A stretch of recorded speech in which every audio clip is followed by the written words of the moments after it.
Shout out to Fun.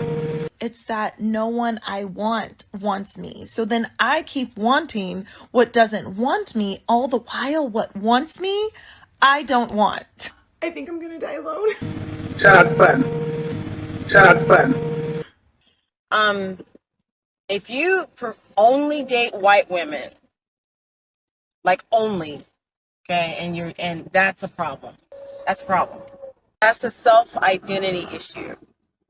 How do I know? I only dated white men. Married a white man, had his children. Never dated a black guy until recently. And that's because I realized that I hated as in past tense, my melanin. Okay, I hated that I was black. I did not like it. I felt like getting myself closer to whiteness would help me, make me happy. So I disregarded everything about me culturally, everything about me, like, spiritually, everything about me historically. It's that no one I want wants me. So then I keep wanting what doesn't want me, all the while what wants me, I don't want. I think I'm gonna die alone. It's that no one I want wants me. So then I keep wanting what doesn't want me, all the while what wants me, I don't want. I think I'm gonna die alone.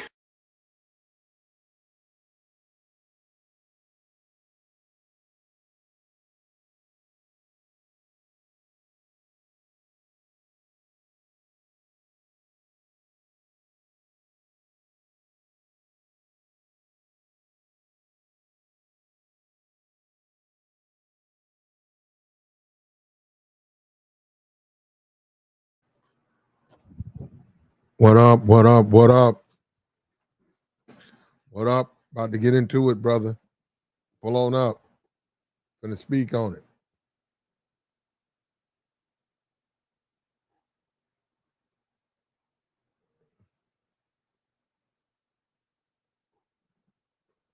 What's up?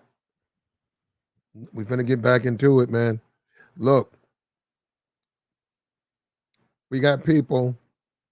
I just saw a guy in my city. He's finna go to jail for a good portion of his life, probably 25 years. He broke up with his girlfriend, or she broke up with him. He didn't want her to break up. So he went out and did the most, and he killed his girlfriend. And this is pretty much par for the course from a lot of guys. A lot of guys just don't want to come to grips with a relationship that ends. They put entirely too much effort in these relationships.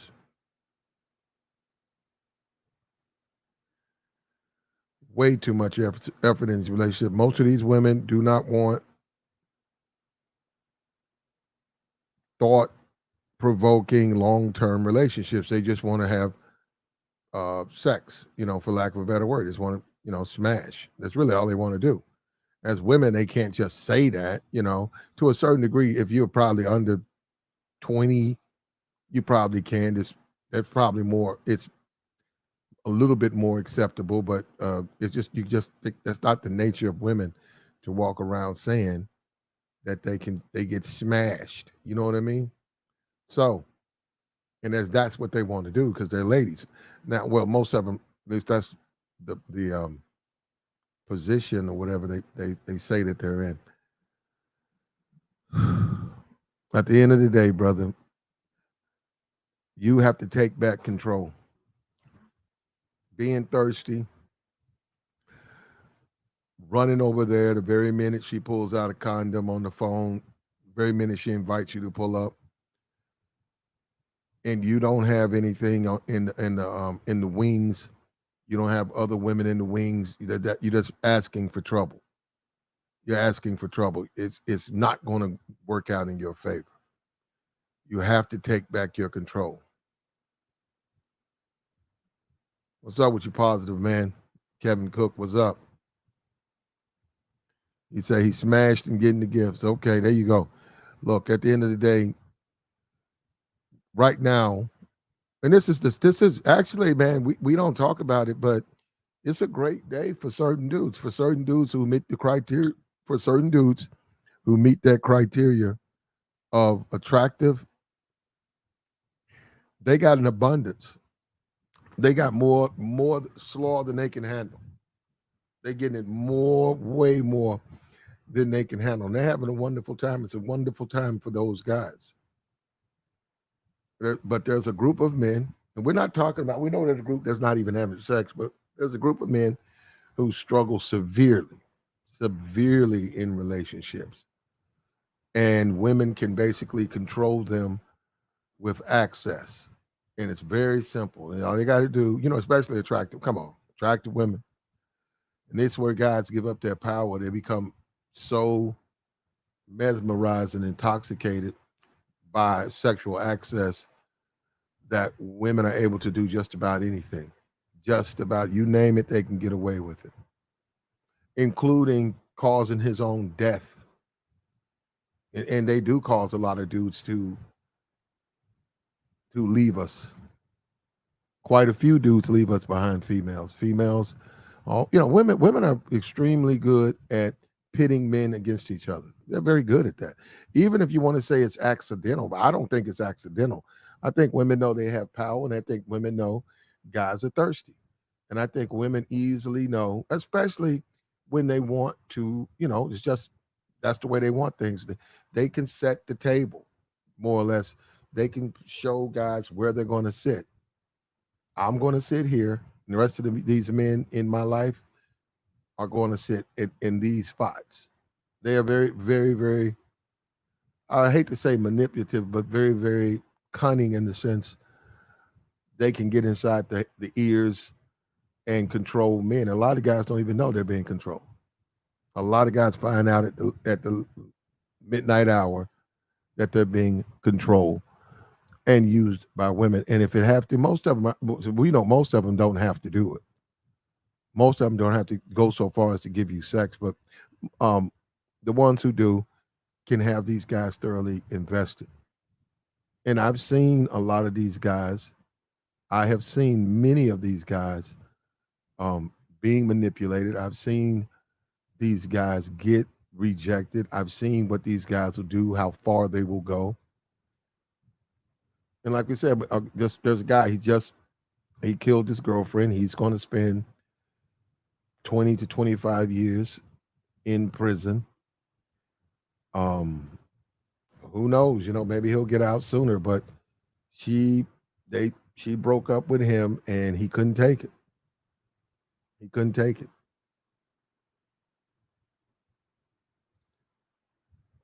That's why when we put this advice out, we're trying to help men. Look, when you really want to get down to it, how do you help a man? By telling a man, don't talk to women, get you some money, go overseas and buy or solicit sex from well, how is that helpful to a man? And I'm gonna say this again, and I've seen the videos and stuff. You better go there under 25. If you're gonna go overseas and pursue a good wife, a bride, I'd say under 35. I'd say under 35. I'm serious. You got a shot. I say under 25, you got a shot. You just don't have no money. But under 25, you can make it happen because it's your youth. There ain't a whole lot of young people, young men overseas. There ain't no whole lot of foreign young men overseas. Young, not young. Wealthy, yes. Wealthy, yes. Older, yes. Young, no. Not at all. What's up with you, Vaughn Jr.? Come on, man. Let's get into this right here, bro. We got to take back our control, man. We go running. It don't take much to get us going, bro. We go running. running for that slaw. You gotta know how to go ahead and get it and be done with it. You go get that slaw and then you done with that slaw. You done moved on. You got it. You don't want it no more.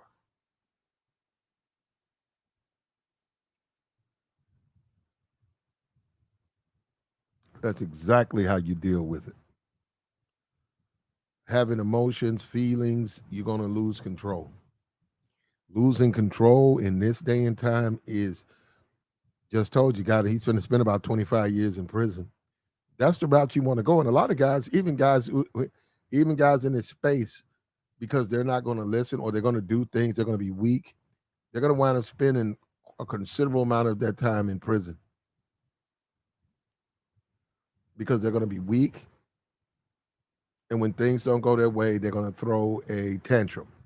They're going to start some type of fight, and it's going to result in them going to prison. And it's our nature, man. What guys don't understand, it's the nature of you as a man, right, to want to be with a woman. Just your nature. What's up with you, bro? You have to control that, but it's your nature. It's natural.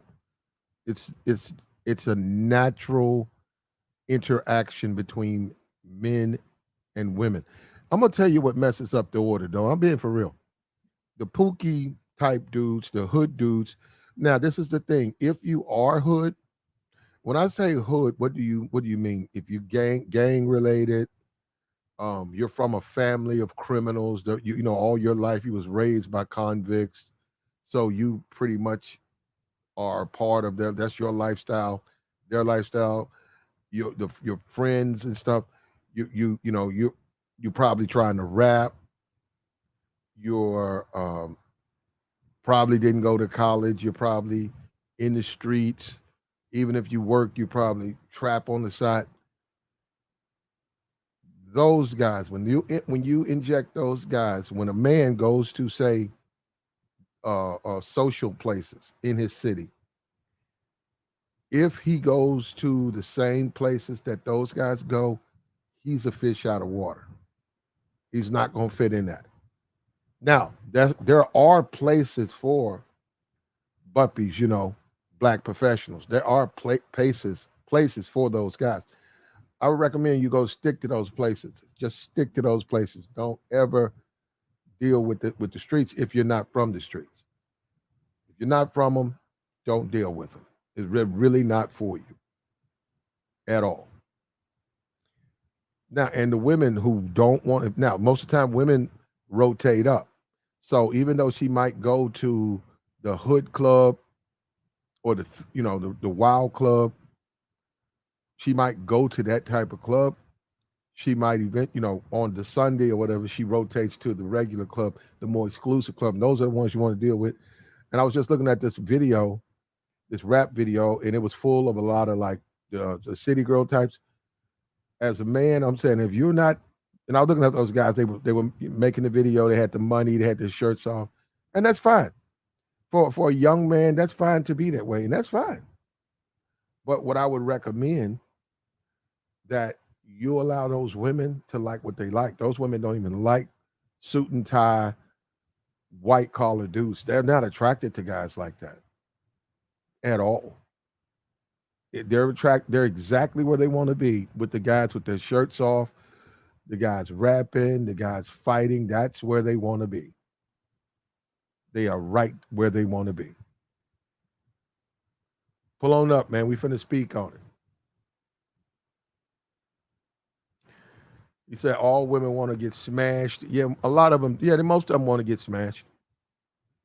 A lot of them want to get smashed. They want about 5 suitors. Most of them, the attractive ones, got about 5 men in their life. Of that 5, 2, they might smash 2. 1, they smash because they like to smash, and he understands what it is. He doesn't get into feelings. He doesn't catch feelings. He doesn't get emotional.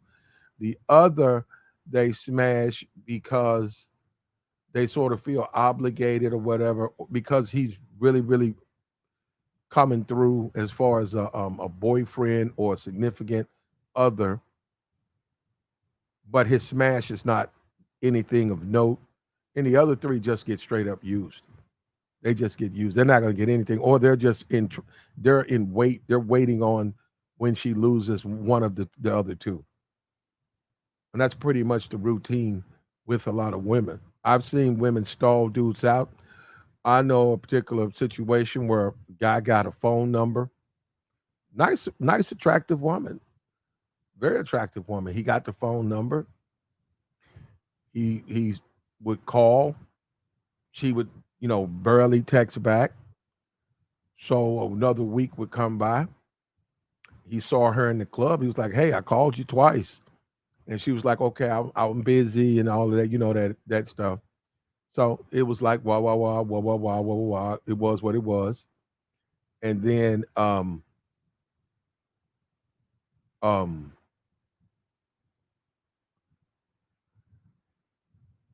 he called her a couple of times. They didn't get hooked up. They didn't get hooked up. Seen her in the club. That's the only time he would see her is back in the club. Seeing the club. She already given the number. So he would go up to her and say, "Hey, I'm trying to call you." She's like, "I'm busy, but I'm keep calling and we gonna hook up. We're gonna hook up. I'm gonna let you, I want to go out too and all of that." They would dance, eat, buy a drink. They have a little talk at the bar and stuff. And then he was like, "Okay." She's like, "Man, make sure you call me." So anyhow, same thing. Third time, call. She would not reply, for social media, she wouldn't reply. So, and the guy didn't go to the club like that. So a couple of weeks went by. Couple of weeks go by. And after about a month, he would call off and on just to see what would happen. Sometimes she would text back, sometimes she wouldn't. And then boom, about 2 months after he got the number and she was supposed to go out with him, but some kind of reason, whenever they went at the club, she couldn't make it. Boom, she walks in and she's pregnant. She's like a month pregnant. She's telling everybody she's pregnant. Now, this was after he got the number. He was supposed to take her out. She was very interested in him. It was a mutual attraction. She winds up, he's trying his best. He is literally doing everything in his power to set up a date to take this woman out. She gets pregnant. And, he was like, "Man, that should have been me." And it's like, okay, it should have been you, but you couldn't, she wouldn't return your calls. You'd see at the club, you guys have a great time at the club, and then when she would leave, she wouldn't return the calls, and boom, she got pregnant. So whoever she was seeing was taking quite a bit of her time so that she couldn't get back to this other guy, which she really wanted to see, but and yes, congratulations to her. She'd be proud of herself. She is a lucky single mom. The guy didn't marry her. She's a lucky single mother as we speak. So that really worked out well for her. This is a young woman. She's 20. She was 20. This woman was 20.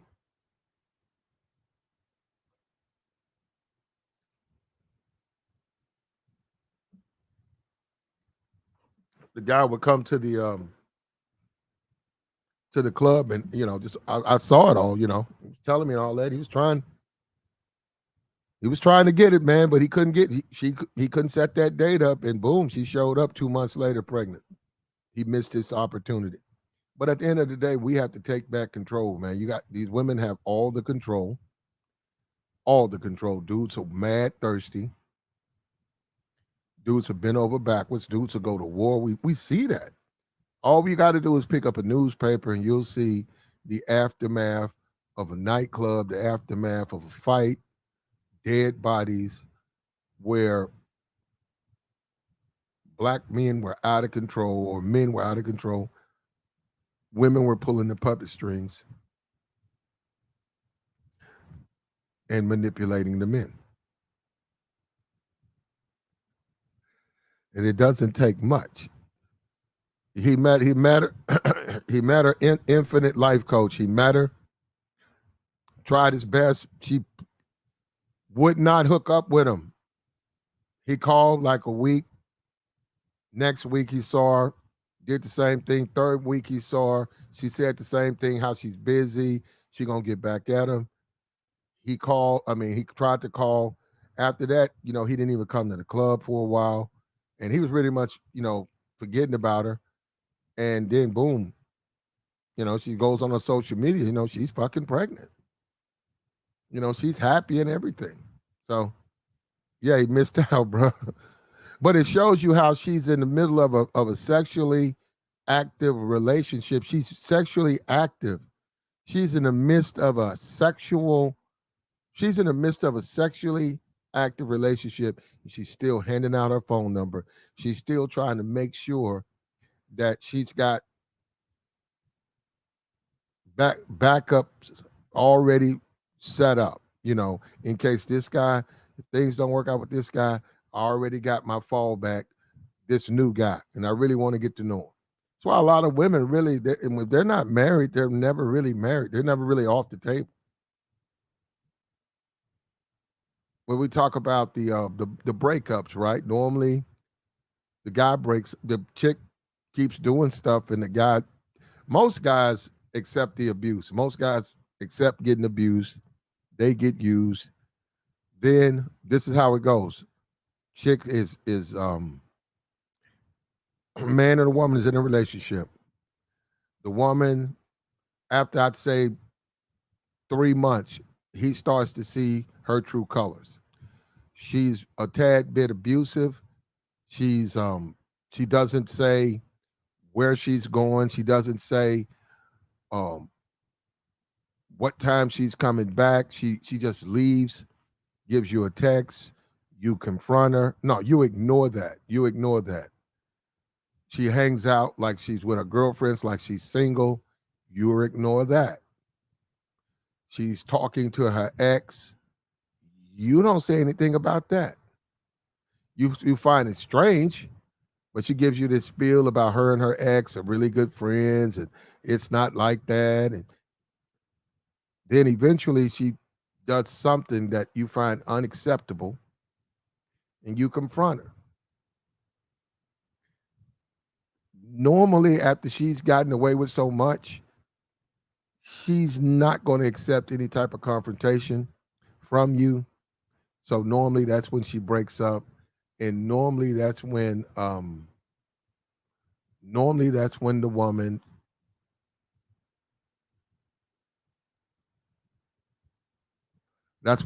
shows that she already had another guy in the wings. If she was already, and see what a lot of women do is they feel something. Now, a lot of them don't, okay? A lot of them don't. They do not want, okay? A lot of them don't have guilt, okay? I'm just being for real. You got to go talk to them about that, okay? Because it's sort of human instinct. It's sort of like the normal. It's like being a normal, healthy person. A lot of them don't have no guilt. So what they do is the confrontation is where she will say, "You're a bad guy. You're a bad guy. Why? He confronted me. He tried to control me. Who the hell you think you talking to? You can't tell me what to do. You can't," which is what she needed to end that relationship, because what she wanted to do anyhow was start the new relationship, which she was having behind your back. She was having it with the other guy. And it's very easy for her to tell the other guy, you're her ex, you're crazy, you want to fight. And believe me, brother, and I will put money on it. Believe me, that guy's going to swell up. And without knowing all the facts, that's what the simps do. They don't have to know the fact. All the simps got to do is be told that you are a threat to her, and the simps are going to, protect her. It could be 100% her fault, but it doesn't matter. The simps are going to favor the woman, and they're going to protect her at all costs. Now, the whole guilt thing. Some of them have guilt. So because they have guilt, this is an old trick too. They'll try to start the fight, and it's normally when it's a good chick, when it's a chick of quality, like a value. Actually, it's when a chick has morals. See, they struggle with that because they still have their morals. They're not gone. They're not that gone. They're still women, but they're not way gone. So what they'll have to do, this is how they justify doing wrong. They start a fight, you fight back with them, which is what you have to do to a certain degree, but they start to fight, you go back at them. That's what they needed because they were looking to end the relationship. And then they base it on what you call me this and that, or you call me that, you call me out my name. And you're like, hey, you started the fight though. Well, I don't care about that. You went too far. Whatever it is, you did too much. It doesn't matter. Proof and all of that has nothing to do with it. It doesn't matter. Whatever it is, it's your fault. You caused the problem. You're a bad person. So, and then you find out it takes you a while. It takes you a while that the new guy she's with, she was fucking this guy in while y'all was together. She wasn't doing it on a regular basis, but she had went out with the guy and she had sex with the guy. But because she was in a relationship, she felt awful, but now that you guys had that fight, she's already switched her emotions. She's with the new person. And that's how they do. This is pretty much the ABCs of female. This is how they operate. And that's why guys are out of control.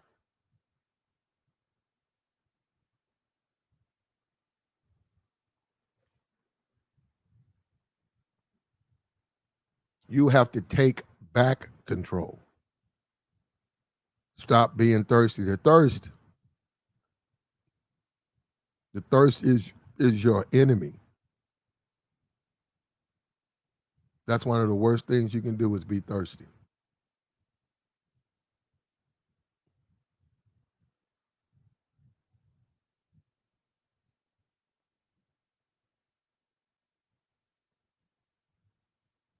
Now, you said they'll have a fight with you so they don't feel guilty. Yep, there you go. Yep. And if you're very careful, if you want to be honest, if you're very careful, you see that in guys. You see that in people. So I'm saying we get it. The man-woman dynamic is a little bit different, but you can be with friends. There's men like that. It's not about a guilt of it's not about that type of relationship, but a friendship. They'll start a fight because of something in the friendship, and then you find out there was other things going on that you didn't know about. So, and that's us, with human nature. That's why when people when people come out of nowhere and say something, that all my red flags go up. You're doing something. You're doing something, and you're trying to justify what you want to do on the back end. What's up with you, Salam? But you can't take back control if you're thirsty. If you are going to be thirsty, though, let me just say this. If you're thirsty, I swear, man, and I mean this, if you're going to be a thirsty dude, right, if that's your position in life is to be thirsty, you better not catch feelings. You better not catch feelings. Because I'm going to tell you something. If she could just pop out that Magnum and ask you to pull up, that's probably about 4 dudes either before you or behind you. So you cannot get in your feelings with women like that. And easy slaw, man, easy slaw, brother. You know what? So that's why I keep telling you, you got to get them young. What I mean by that, you got to get them like 20. If they just easy to pop, you got to get them young, man, because if they easy to hit, by the time they turn 28, 29, brother, it's probably gonna be pretty much over for them as far as any value or any worth, in them.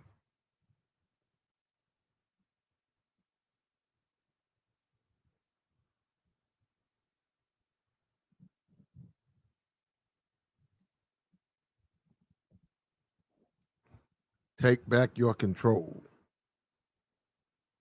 It's the only way you're going to win. Also, there's been a whole lot. All these guys think they can get these city girls, right? Well, we live in a society, right, where people are very easily influenced. Easily influenced. Our society, people are influenced very easily. A lot of these young women are much more influenced by BET or these rappers or whatever the current trend is than their parents.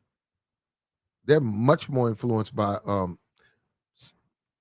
the media, social media. And so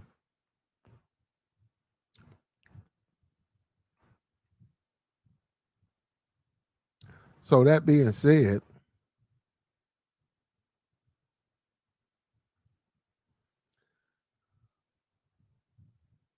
the women are not going to change, man. Now you have to change, but within that change, you're not going to get those city girls. I mean, if you want them, I mean, I think you should leave them alone. But what I'm saying, if you want a city girl, man, just be in the streets. Just be. I'll be for real. If you want a city girl, if you want a young Miami, Cardi B, and they're out there, JT money, you want? They built just like them. They're actually thicker, finer, and look better. They're out there. They're all up in those nightclubs. They're all up in those strip clubs. They're out there. But you better be in the streets. You better not be no regular dude because you're just a mark then. You're just a sucker. You better be in the streets. You better be connected to the streets in some capacity. Your cousin is in a gang, your family in a gang. You cannot just be out there white collar, thirsty, trying to deal with those women. You are going to lose, brother. You are going to lose big. And that's considering the dudes, the bros don't see you. Because you are what they rob. You got to hope the bros don't see you. Because if they see you out there, white collar, good job, no kids, 27, man, you're going to get eaten alive. You will be eaten alive. But like I said, you got to, if you're in the streets, though, that's a little bit different. That's just a little bit different. But you got to take back control. Okay, what's one easy way to take back control? Give your number out. You want to take back control with women, only give out your number. Only give them your number. Only give them your number. If they want to call you, they'll call you. If they don't, they won't. They don't. You just move on. You just move on. In fact, only give it out, and then you're in the same circle. You're going like you go to this place on Monday or whatever, this place on Tuesday. On the weekends, you're here. Like you go to Hawks games, you go to Falcons games, and you go to these two nightclubs. The people that you interact with socially, you give out your real estate card, you give out your car lot card, you give out your business card with your number on it, not your email, just your number. You're not going to get a whole lot of callbacks, but the women who call you back are interested. And that's one way you can take back control. You're not even wasting your time with the women that's playing around, the women that ain't serious. They ain't serious, then they ain't going to call. Most of them are not going to call. And then on top of that, a lot of them going to lose the card. But a woman to keep up with that card, put that card where she can, like she puts it in her purse somewhere where she knows where it's at, and she says a couple of days, she calls you, that's a woman who's interested. And that is how you take back your control from this stuff. All them other ones, you don't waste your time with. Also, if you're consistent, consistent, people are going to see you. So what I mean by that, they're going to either see you on social media, or they're going to know that you work for this car lot. They're going to know you work for this business. This is where you work, in a sense that they don't remember the name or the number. They know where you work. So, and if they're interested, man, they're just like you are. They're going to find you. I know it sounds weird, but they're going to find you. And also, when you return, if you go to the Hawks games, if you go to the Falcons games, they probably go. So if they met you there, but they never called you back, it might be 3 games, but out of nowhere, you're getting some concessions, or you're sitting down, all of a sudden, boom. Oh, I'm so sorry. I lost your card. I was looking for it. I couldn't find it. I lost your card. She's interested. Those, you don't even want to waste your time. Look, man, out on this other thing, don't even waste your time. If they ain't interested, don't even waste your time. Let those women choose the men they want and just go on. And what the problem is, when guys get no callbacks, we get it. And that can be problematic. But then again, that's something you have to solve that problem. It's got to be something going on with you.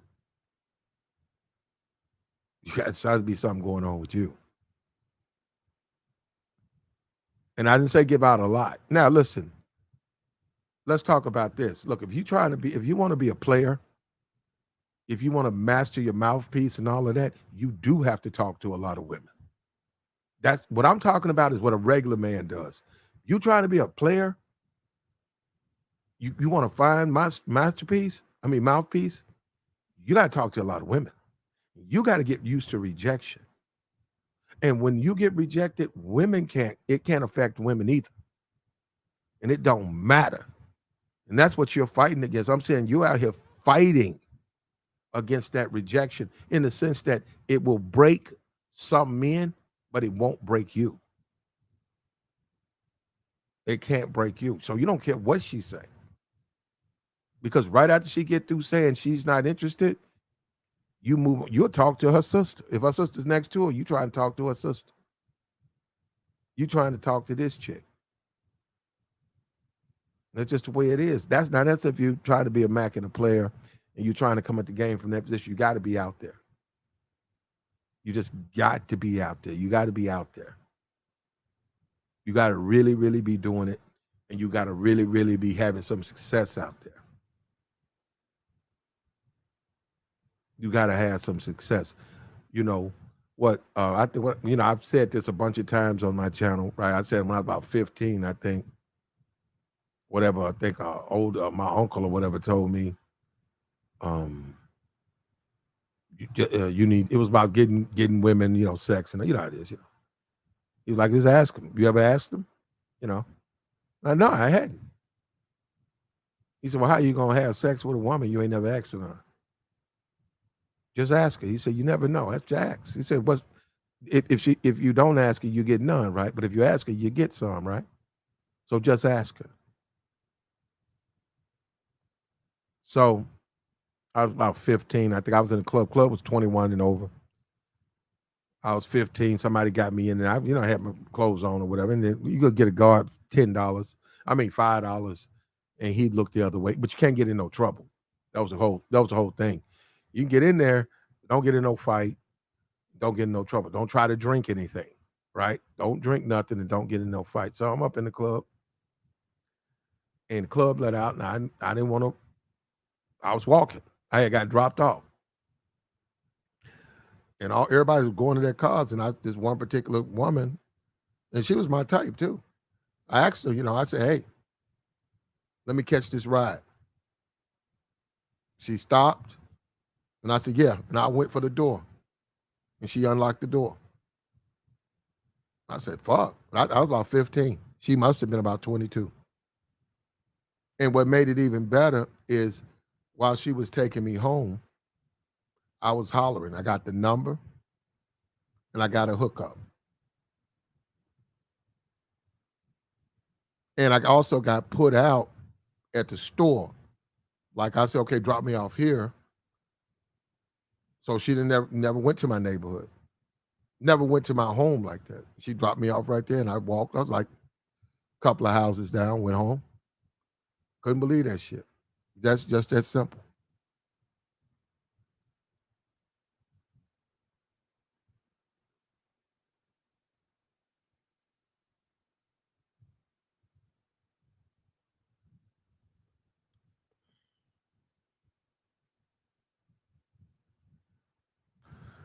What's up with you? Relax.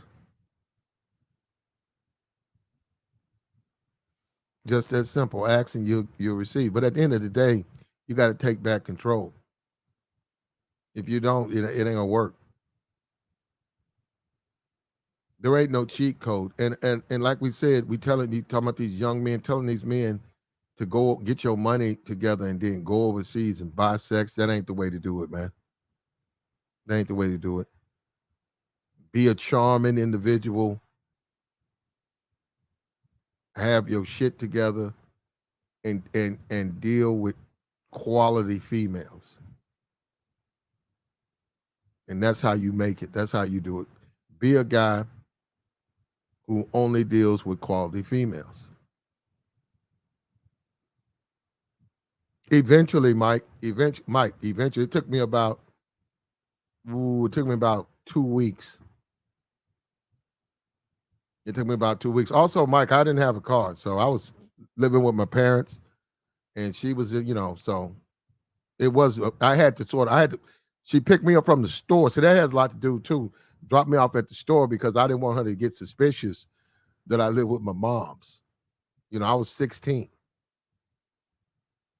so I mean, they'll do it. A lot of these women will do it because at the end of the day, they just living their life.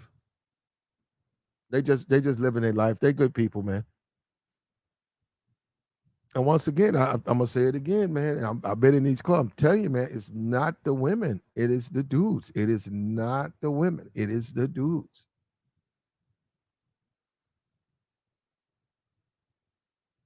It is the dudes.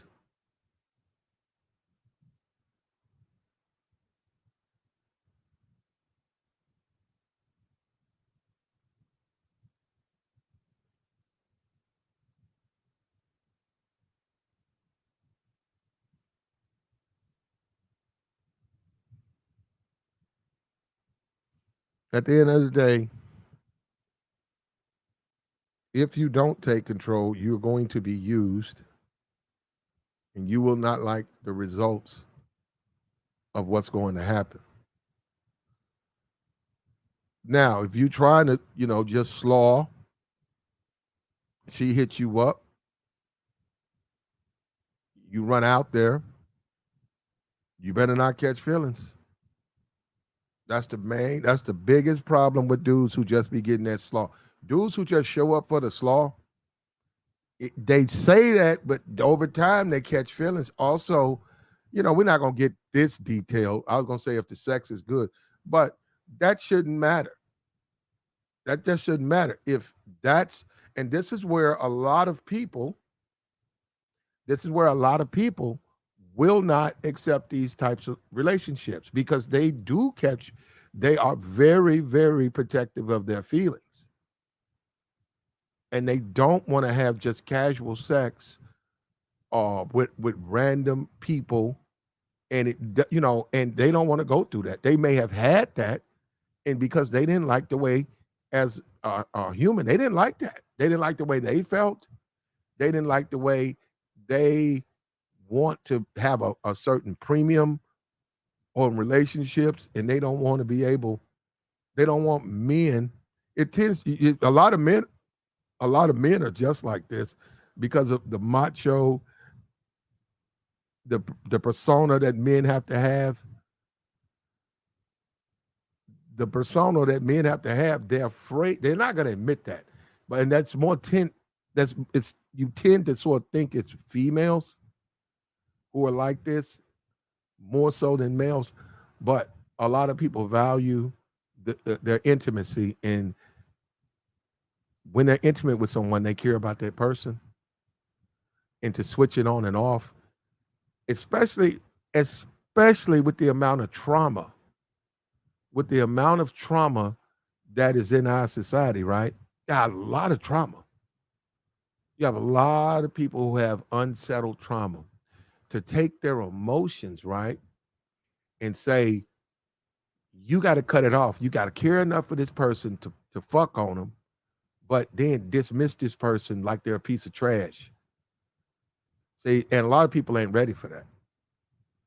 So that's what I'm saying. You have to be careful with that. So if you are going to do that, man, just accept it for what it is. Just say, hey, listen, you don't have to say nothing. You talk, you just make sure that when you pull up, if she's just out there, most of them are, you ain't gonna have no emotions. You just gonna smash. And the way you handle that is tell her, when you want to do it again, let me know. But you don't have her information. And that's one way you stay disciplined. You don't want her information. She got yours. You don't have hers. And if she's consistent, if she's showing that she wants to slaw a lot, she's gonna slow it down, and you feel a certain kind of way, you can put her on probation for a while.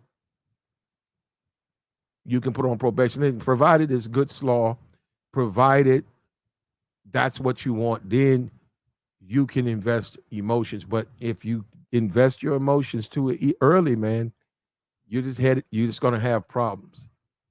You're gonna have a lot of problems. And putting emotions on the wrong females is just gonna mess your life up.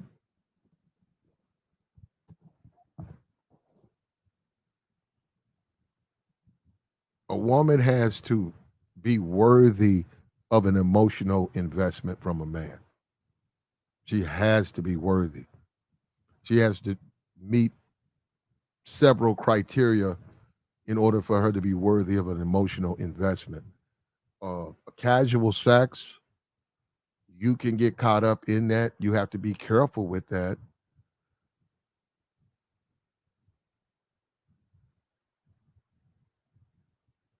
Man, really the safest way, if you're going to do that,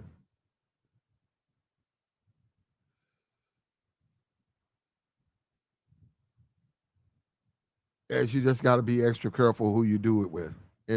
So you got to really vet these females.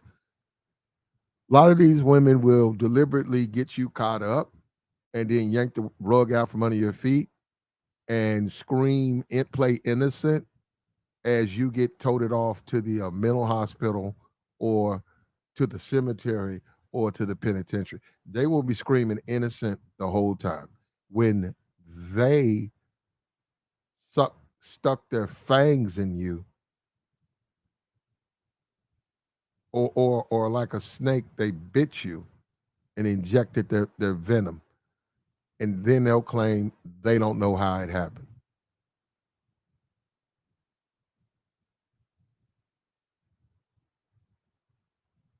All in the game, brother.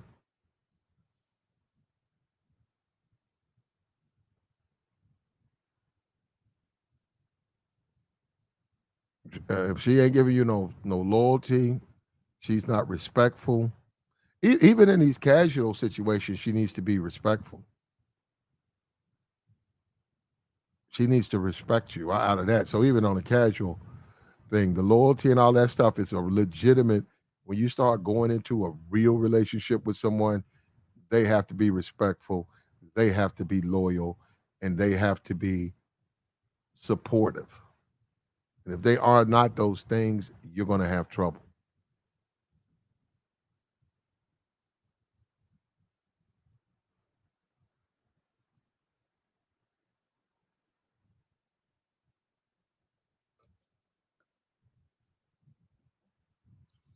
As a woman, as a individual, especially these women now, you got to have. We talk about boundaries, man. When you come into her life, and also just as a man, you want to put your footprint in her life. So she got to make changes, man. A woman, when you come into a woman's life, she has to make changes. And what I'm saying as a man, and now you can make up your mind, but she needs to do something for you, specifically for you, that's a tad bit sacrificial. Now, that's something you can decide. A lot of guys, social media. Now, hold on, I'm telling you, this is why they're doing it. They're not doing it because they really care about our social media. That's not doing it. They're just doing it because that sacrifice is for you. And yes, they want it to hurt, but she's got to understand loving you hurts. And women like that. They like that. They like that. And if you're afraid to do that, then you're gonna have trouble with these women. What's up with you, man?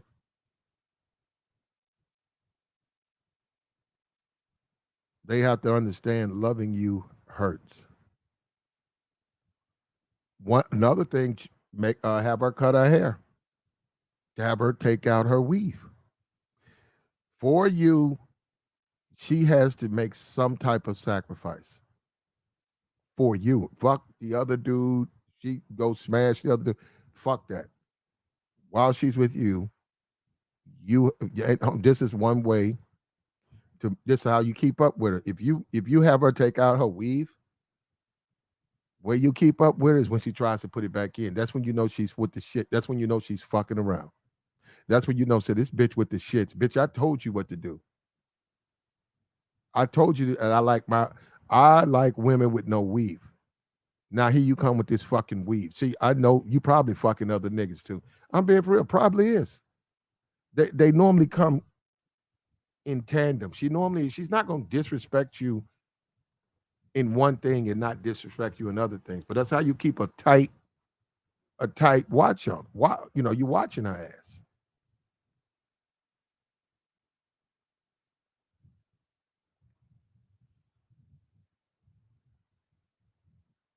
It's got nothing to do with you being insecure and social media. Fuck that. No, you take it from her.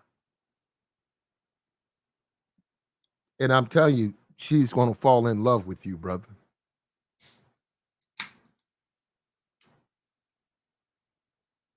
You take it from her and she's gonna lose her fucking marbles for you.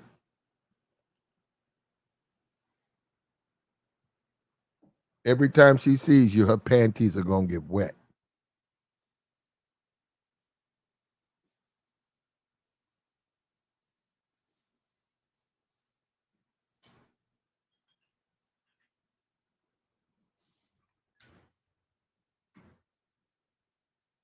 QZ, you can't accept disrespect from women. But see, another thing, instead of taking it to the next level, when a woman tries to disrespect for you, unfortunately, she's probably already left the building. By that, I mean she's probably fucking somebody else already.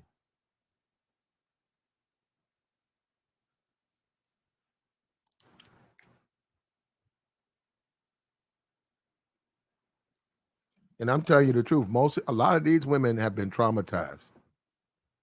And they got trauma. They ain't gonna admit that they got trauma. So you have to sort of put a regulation on them.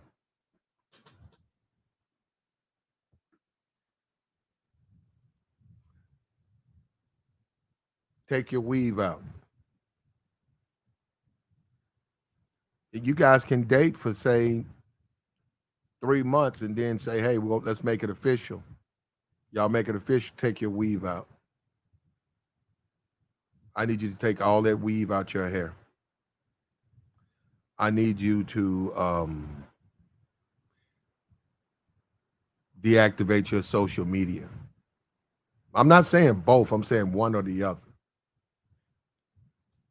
other. Other thing, to be with you, I need you to stop hanging out with your friends. That's time you could be with me.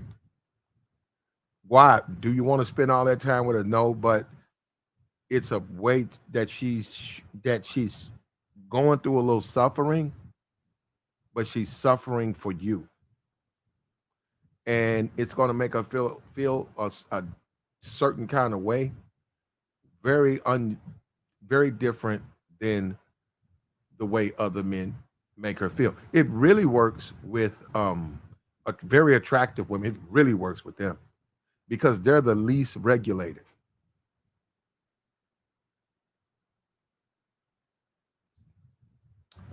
They tend to just basically be able to do any fucking thing they want. They're spoiled. And when the right man gets in their life, you start regulating her ass. She ain't gonna like it, but she's, you know what she's gonna get used to, what she's gonna enjoy that feeling. She don't normally have this. Though you're stirring her emotions in a way other men cannot. Now, see, I'm telling you guys this over YouTube, but within the social dynamic, you don't publicize what you're doing to other men or her. You do it and you know what it's going to do, and then you just watch. It's like you're baking a cake.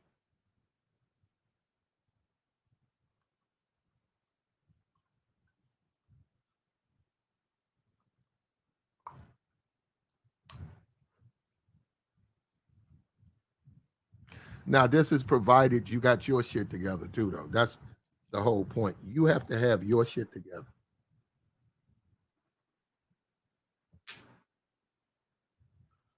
It is not gonna hardly work, you know. You got to have your shit together.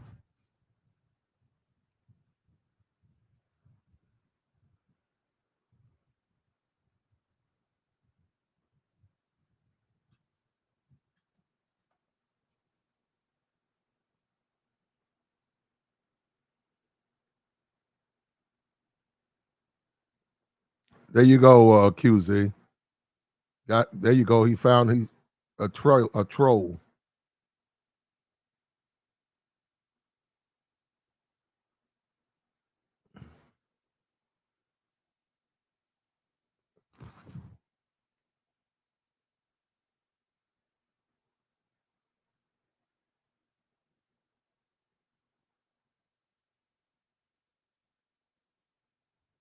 No, she's. I think I've seen her here before.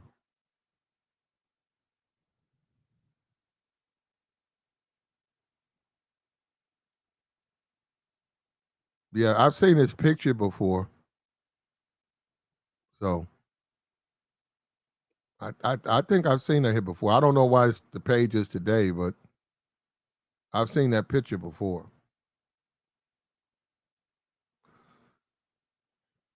You got to take back control, man.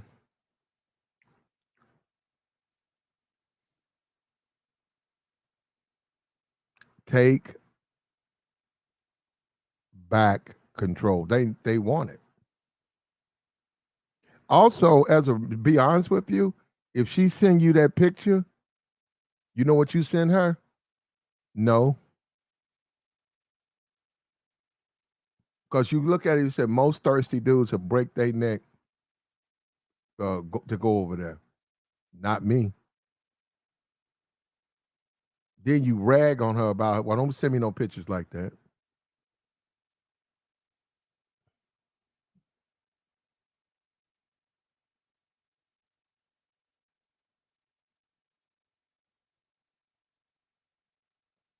Don't be sending me photos like that. You got to let her know you're a different type of dude, man. A lot of these city girl types, man, it's not so much you trying to fix them, but what they really need is the right man in their life, not to fix them, but they need to be taught some respect. And within teaching them respect, they'll appreciate you the way these lames that they date or these pookies, they'll appreciate you way better. You ain't trying to fix them though. You just simply letting them know these are things you expect.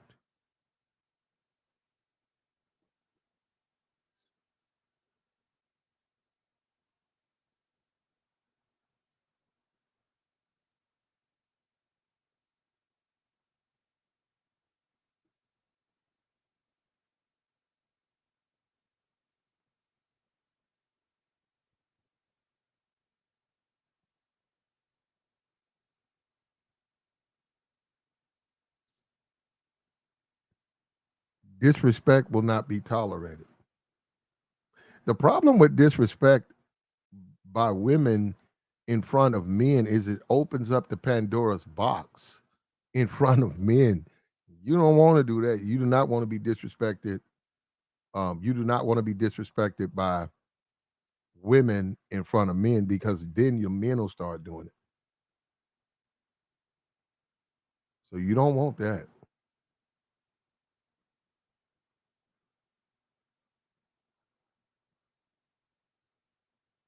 'Cause when the men start doing it, it's not going to end well for you. Normally, for black men, somebody, either you or him. It's going to be that's how it's going to end.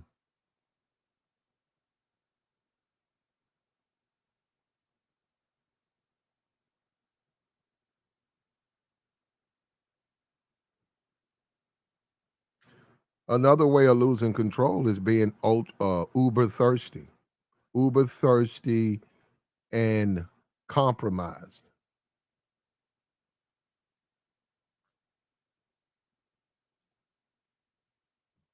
There you go, Taylor, baby. You're right about that. And you learning from the best. And I hope you're taking notes.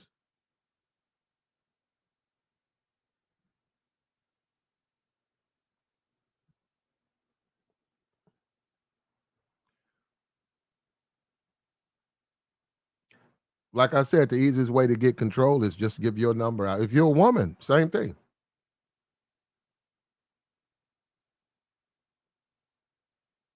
You give that person. Most guys don't like to do that. Most guys want to get the number, and then they want to try to get the chick and call a couple of times, but don't just give your number out. And you got to figure if she loses it, then you want to deal with a woman that can't keep up with a number. And two, I'm telling you, the only ones who are gonna call you are the ones with women. They got to be interested. Women will get a number out. They'll get a number out to 5 or 6 dudes, and even they'll forget who they gave. Women will forget who they gave that number out to an hour ago.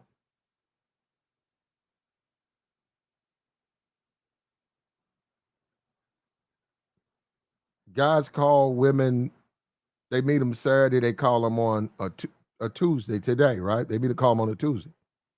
Women don't even remember them guys. They'll be like, "Who's this?" You send a photo and where you met them. Met you Saturday night at this club with a photo. That's your text.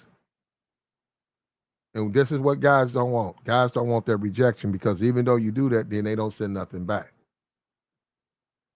They gave you the number, but then they don't say nothing back.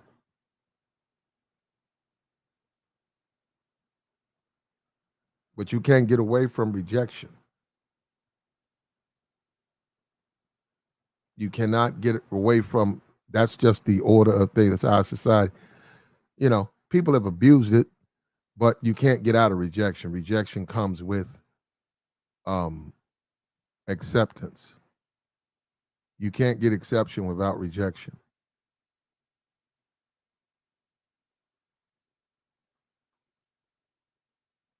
They're advertising a nightclub out here. I saw it the other day.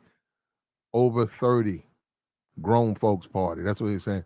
So it's money out here. You got your typical nightclubs. Then you got, I think it's grown folks Sundays. Grown folks Sundays. No man under 30, but women 18 and up.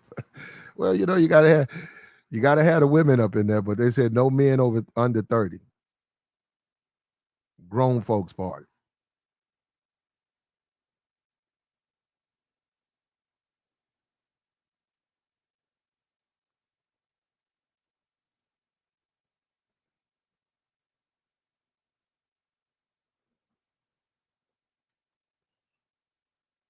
Still out here getting smashed.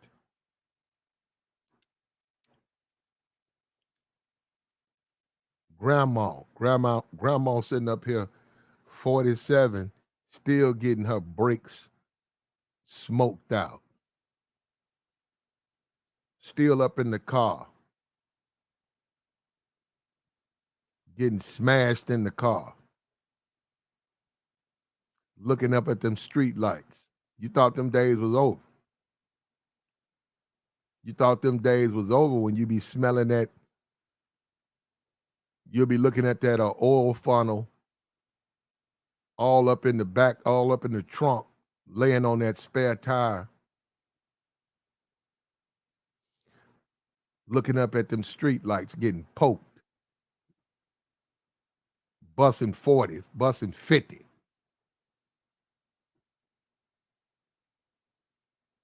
Yeah, they still going out here, bro. They still going. Getting them shocks. Them shocks. I appreciate it, Joey. My phone, I'm on the other side of the room. But since you brought it up, look, like, share, subscribe, man. Support the channel. We're going. We finna get into this. Take back control. As a man, you got to. Men don't have a choice, man. Men, we don't have a choice. You cannot play games with these women out here, man. A dude, he's finna do 25 years. Let me tell you something. I'm gonna be for real with you, man. You know, I'm 31. Since somebody finally made me say my age, fuck it. I'm 31. All right. And hats off to him. Somebody asked me my age. That's how you do. Asking, that's how you find out. I'm 31. I'm telling you, bro. I'm telling you. And I mean this. As a man, you got to stop playing with these women, man. If you know you got to tend to dick. Now, hold up. Now, as men, we do mess with each other. We do. We make fun of each other. I personally think I brought that term to the space, but they're not going to give me credit. But anyhow, because nobody else was really saying it. But anyhow, as a man, and you're a tender dick, right? You ain't got nothing to be ashamed of, man. In other words, don't play with these women, man. Look, you know, one thing I'll say about women, and they are women, but women will tell you they don't like cheaters.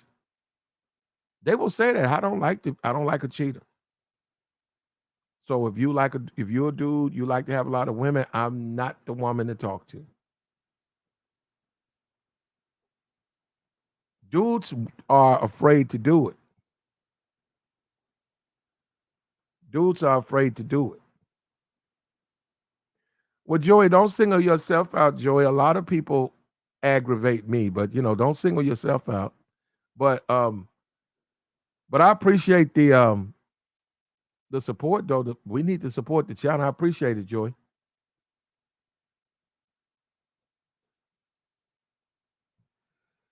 And Joey, you don't get the block. You just get knocked off. See, and a lot of people have seen that, and they see that, and a lot of people get blocked quick.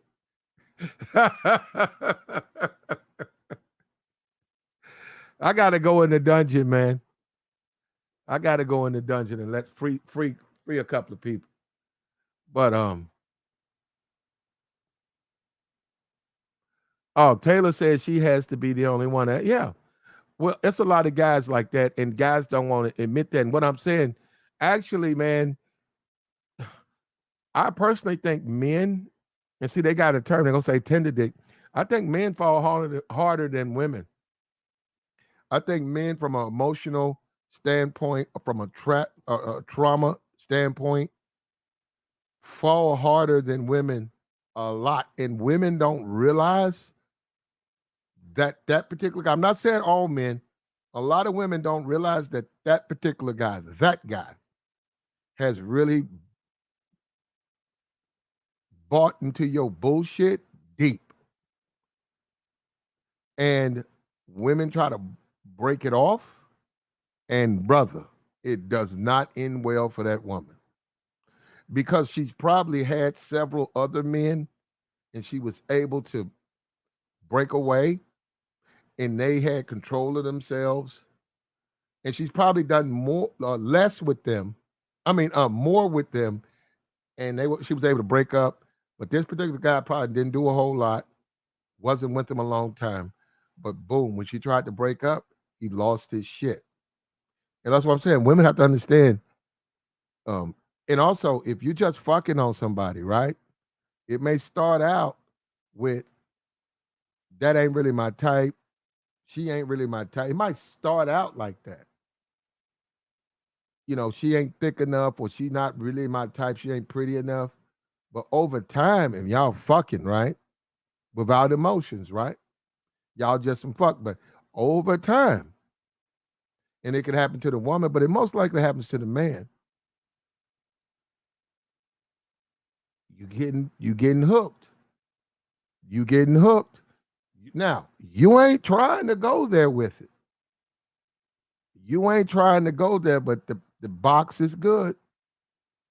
And you looking at her and her ways, she got that good box, and she's moaning, and you just getting hooked. You getting hooked. You ain't mean to do it. And she ain't trying to take it there.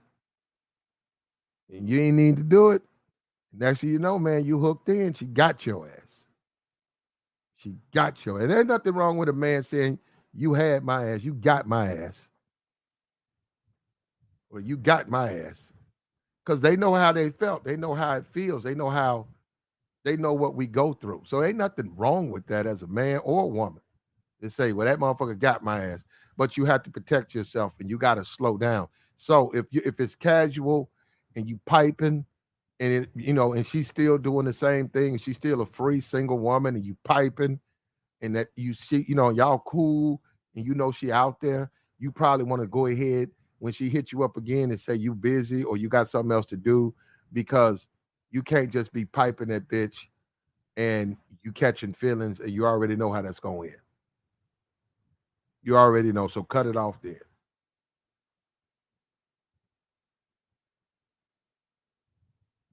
And that in itself is a struggle with women with a good fuck buddy who won't catch feelings. A lot of women don't like that part. They don't like that part. A lot of women, that man could be out of town. He could, transfer on the job for 6 months, but he'll be back. And during that time, she might find a fuck buddy. But she's already got an emotional investment with the man that's out of town. And it starts out just for fun.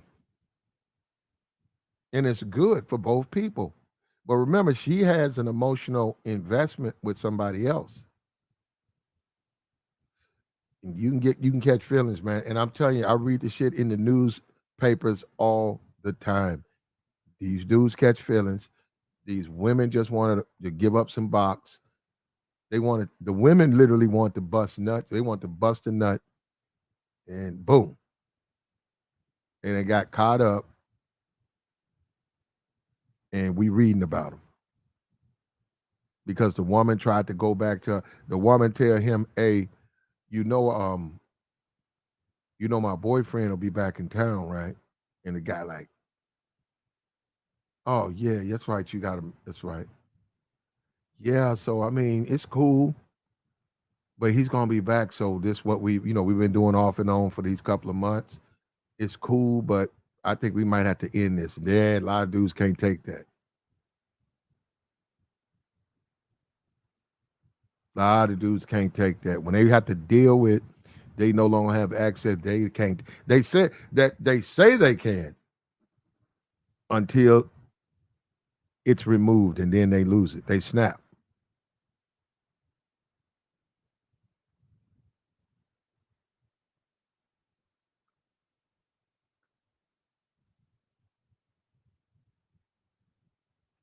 It ain't but one way to take back control, bro.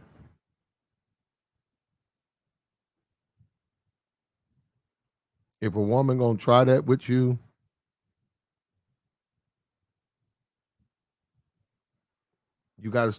she has to start making compromises on her own. Now, like I said, if all she want to do is slaw and she's been up front, that's all she wants, you are wrong. If you don't want to accept that, you try to make that in something else, you're wrong. But be careful with that, because a lot of dudes think it's cool and it's not. because you can get caught up.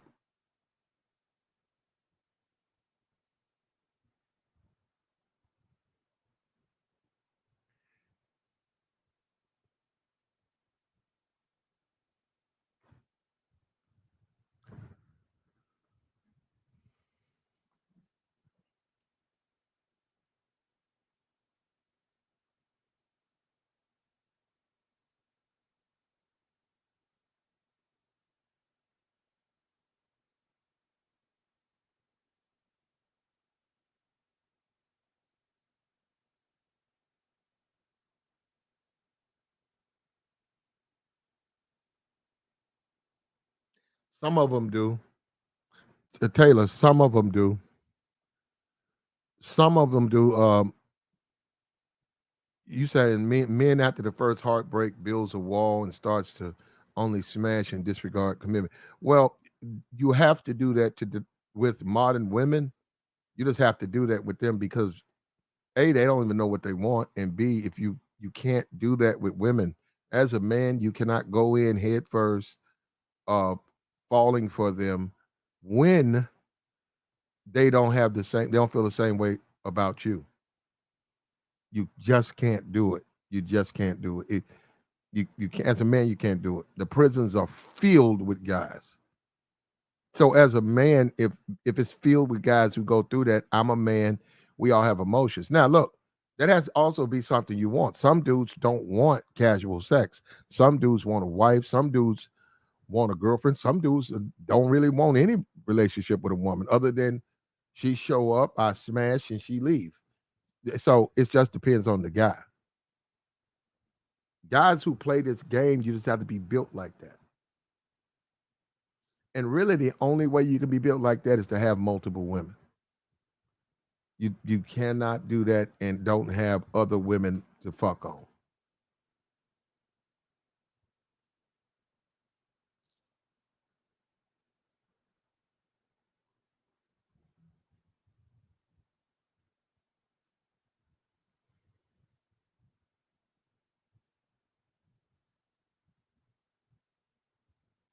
Bino says, as men, you got to learn how to do manly clapbacks, non-emotional, factual, Lord voice, direct eye contact, my method. Okay.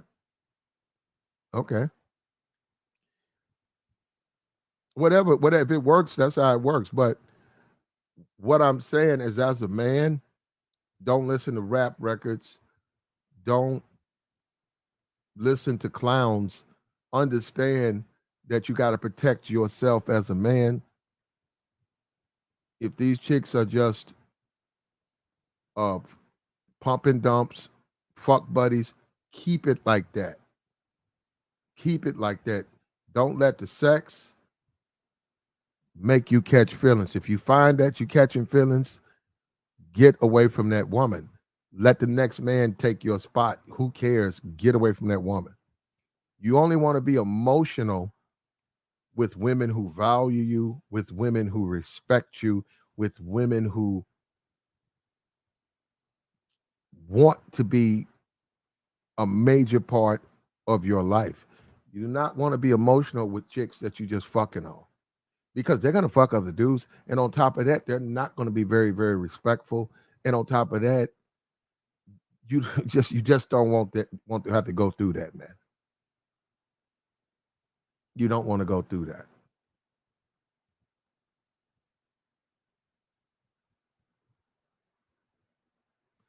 Bino says, I used to believe in marriage, wanted it bad after my growth, just had come and go nowadays, no benefits in marriage.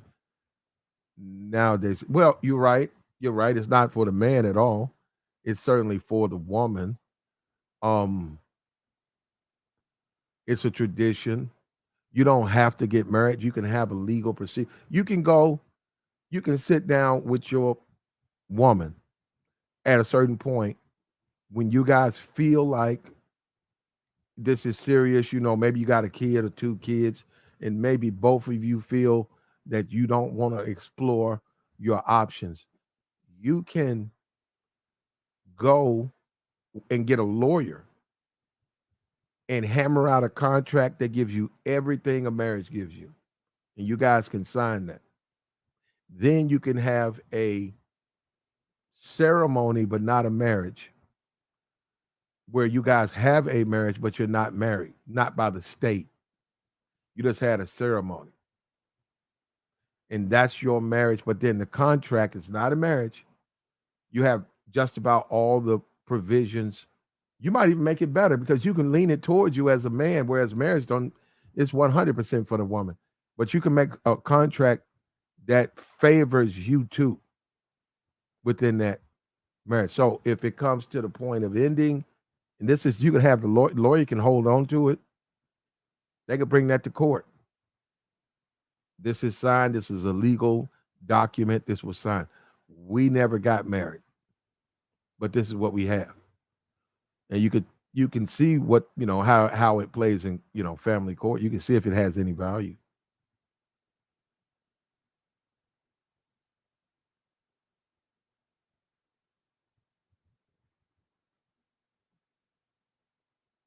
But walking through life, just and there's nothing wrong with being a slaw man. There's nothing wrong with being a slaw man. Just fucking on, and you fuck on them and tell them to fuck off.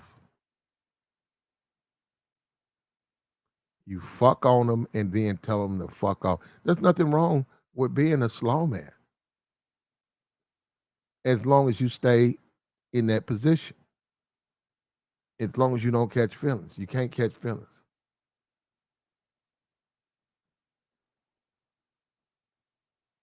And women want to get beat. A lot of women want you to come in there and beat that thing up.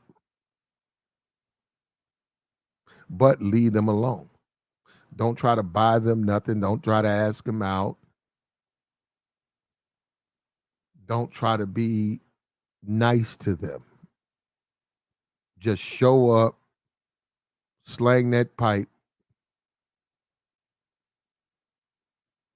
and then bounce.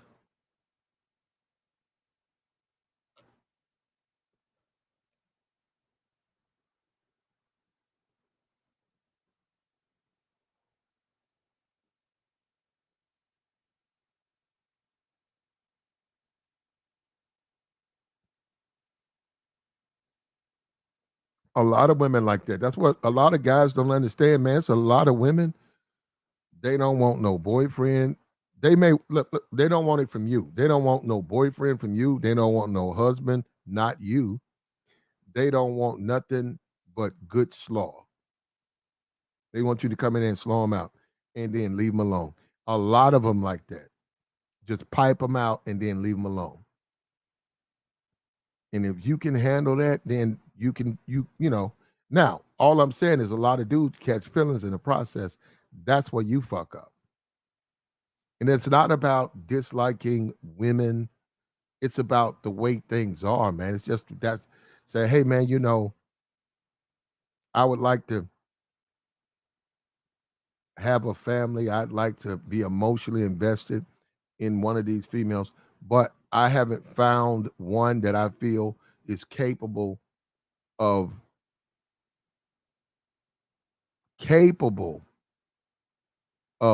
returning that to me. A lot of these females are savages. I know that women, society says they're women, society dresses them up, society makes them look pretty, says that they're they're females, treat them like a lady. That's fine, but that ain't the way they act in the bedroom. They be gobbling and getting and be getting slawed out. And so what I'm gonna do is I'm gonna keep it like that. And that's how you got to deal with them, man.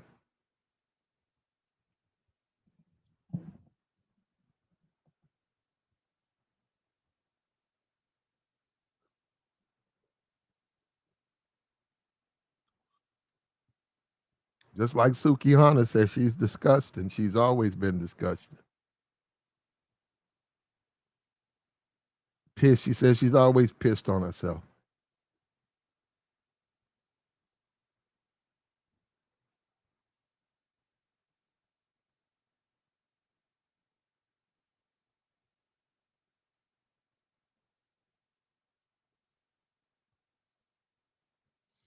I know this dude, man. He smashed this. We going back to my childhood. I probably was what, shit 15. I might have been 15. He was probably 16, and this dude had, we played sports basketball.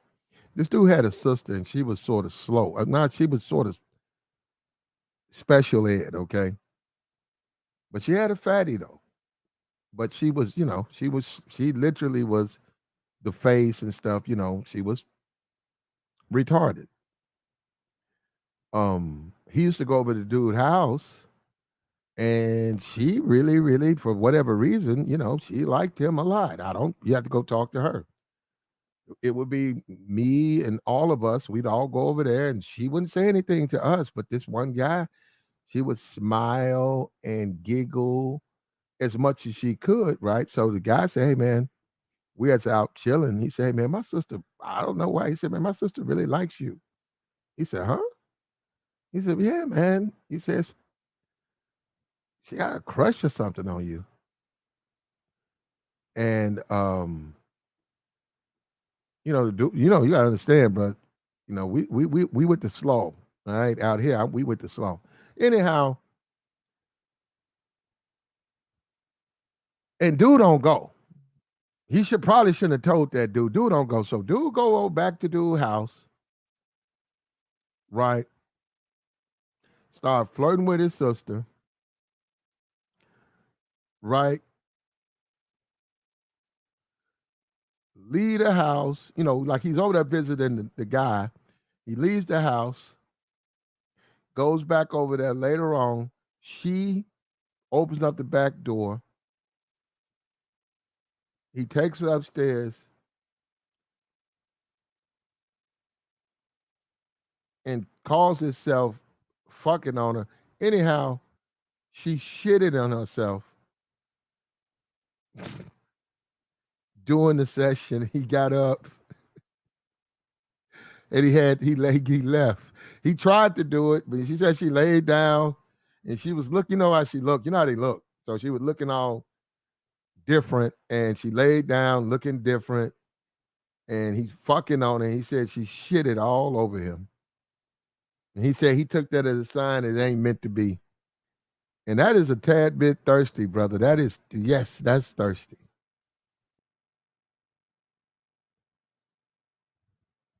And he said he got up and she didn't say nothing. She just sitting up there smiling and giggling. And he said he got to go. He said he don't know what happened. They'll figure it out. Yeah. Yeah. Yeah. You got to be careful out here, man. You got to say no. Some people, it ain't their time. It ain't their time to shine. Yeah, he said he sat there and he looked down and said, "What the?" He looking at the feces and it's all on him. And then he say she's just smiling, like nothing happened. He got on down. What's up with you, Bryant?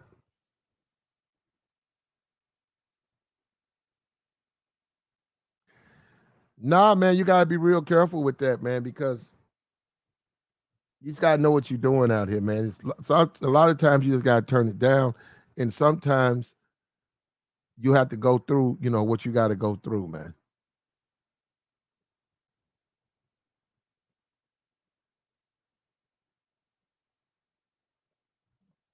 I had another dude. I'm not gonna say it's me, right? I'm gonna put it on somebody else. But anyhow, had another dude. He's trying to fuck on a fat bitch, and we talking about young. We talking about teenage. So he go over there, and that's why a lot of dudes be getting it twisted. Y'all really assume these fat bitches just giving up draws, not necessarily. So he go over there, and he getting ready to smash this fat chick, and she don't want to come off nothing. So this dude take off his shirt, And he hugging on her and stuff, you know, trying to get in the mood or whatever. He pulled her top off. She got a bra on, right? So he done pulled his pants down, right? So, and all of this is going on in the front room with the TV in the front room, right? He's under the impression the grandma is asleep. That's the impression he's under. So this dude's downstairs in the front room trying to have sex with her. They're both, I don't know what state of, I don't know how you categorize no, it's a fat chick. So I think it's the same grade. Anyhow, so he's got his shirt off. He's in his drawers with his socks and shoes, and he's hugging her and he's rubbing on her. He's trying to get her to join him. All she's got off is her top, and she's watching TV, you know, just being, you know, not just resist. So this dude take off his drawers, right? And he's standing there with his with some socks on, naked, with a baseball hat on, and that's when her mama walks in the door. The grandmama's up asleep. This dude's up in that motherfucker naked, and the fat bitch ain't got nothing on but a bra.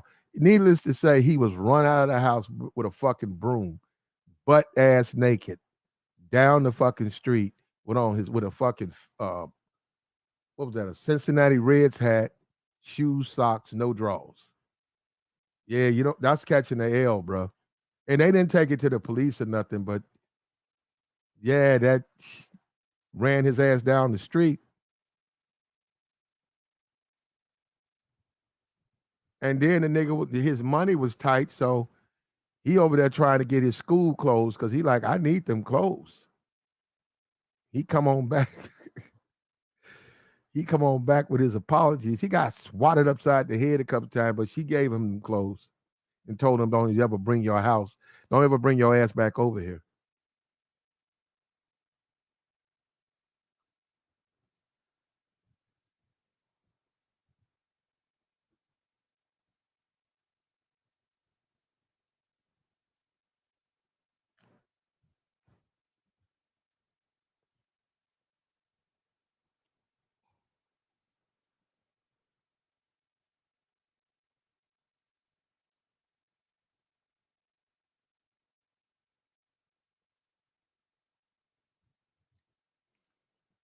You gotta take back your control, bro.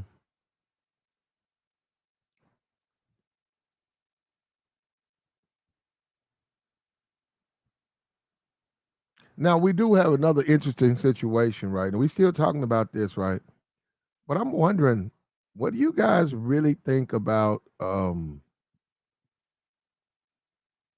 what do you guys think about Blac Chyna? I'm looking in the paper. Look like she's lost some weight. She's celebrating 10 months of sobriety, no drugs. She's lost probably a good, look like damn near 80 pounds. We know she has some money. We're not gonna go on there, but would you guys date a reformed city girl? If she's no longer, if she, she's a single mom, she's got questionable baby daddies, but she's in shape now. She's sober. She's in, she's saved. Would you guys consider? Look at that. Bino says she looks, yeah. Let's say in your neighborhood, there's a woman who looks just like Blac Chyna. She's lost weight. She's in the church now. She's sober. She has a decent job. We're not gonna say she's a millionaire, but say she has decent. She's making about 75 now, and she's a single mom. Would you guys seriously consider taking her out? Bino said he would just smash. Okay. Terrell said, hell no. Terrell Clark says, no way. Bino says, only for slaw. But okay, but wait a minute now, Bino. That's what she's trying to get away from now. She ain't trying to get pumped and dumped, bruh. She's already had that life. She lived that life. She's a single mom. She's been a lot of pump and dumps. Now she's saved, man. She's saved. She doesn't use drugs anymore. You can look at her. She's thin.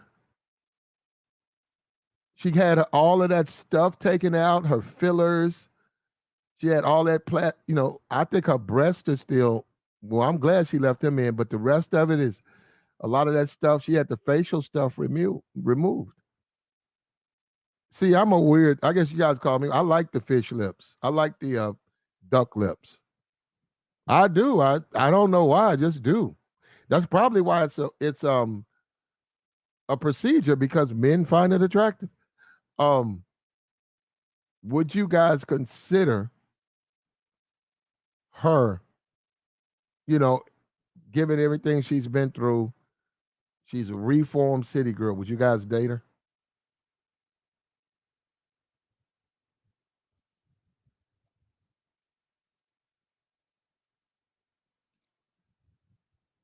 Says she can no longer qualify for a provider. She can get a provider, a beta male. She can get a beta male, bro. Come on. She could have got him. Well, she had one. She got a baby by a beta.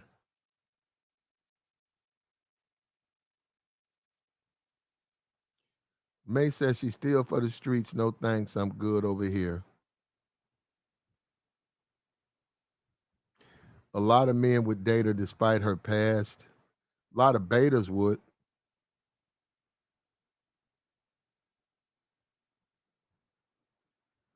A lot of betas would hit that.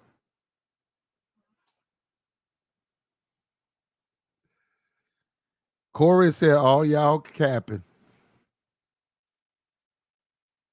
Well, Corey, you know what? What we have to admit though, you know, uh, you don't have to date her. You don't have to ignore her past, but you have to admit you can say a lot about Black China. I personally don't care for the BBL or what her BB. I don't. I don't know if she still got. She got a baby by Tiger. She got a baby by Tiger. He's up there. I go look up Tiger. Tiger's probably 200 million. She got a baby by Rob Kardashian. She's a single mom, right? She got two kids. But what you guys got to understand, also she got a history too. She has a history of getting smashed and pumped and dumped, and she's a single mom. I will admit this. Not saying I'm trying to date her, but China is an attractive woman if she would just be that, a woman. She doesn't really need a lot of extra stuff. She overdoes things. But no one can say she's not an attract. I'm talking about her face. She's a nice looking woman. And now she's healthy, her skin's starting to glow. But she does have a history. And a lot of dudes, so Tarot, Mace, Tarot, you guys are smart because she comes with a whole host of problems. See, that's the thing that you would have a man. As a man, you got to accept. He said Tiger's got nearly 300. Oh, it's nowhere near 200.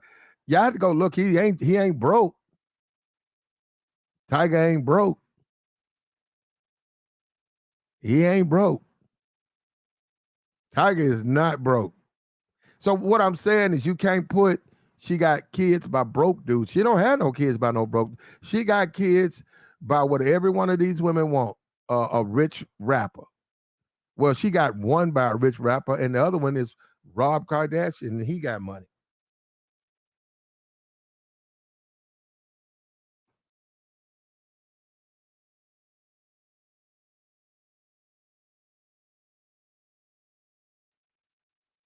So on that side of the fence, you do as men, you do have to stop just going straight for the slaw and putting yourself in a bad position because if all you're about is just some slaw,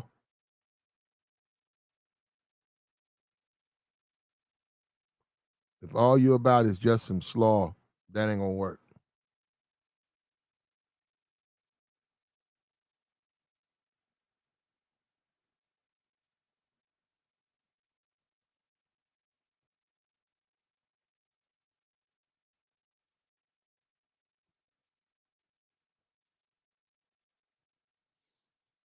But when you look at dudes' girlfriends, no, I'm being for real. If you look at guys' girlfriends and stuff, look, just give China some credit. She got some looks, and she got, I mean, she got a lot of surgery on her body. But what is Black China's age? Let's see. Oh yeah, I met Black China. Matter of fact, Black China. She was all right to me. Looked all right in person. She's 35. She looked all right to me. So actually, and she wasn't hurting for a interest from men. Man, it was a lot of dudes trying to get at Black China. A lot.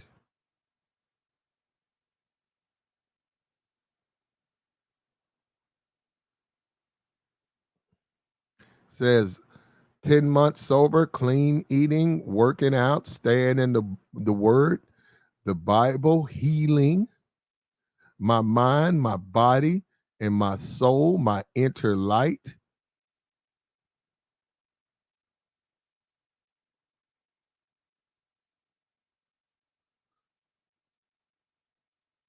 Yeah.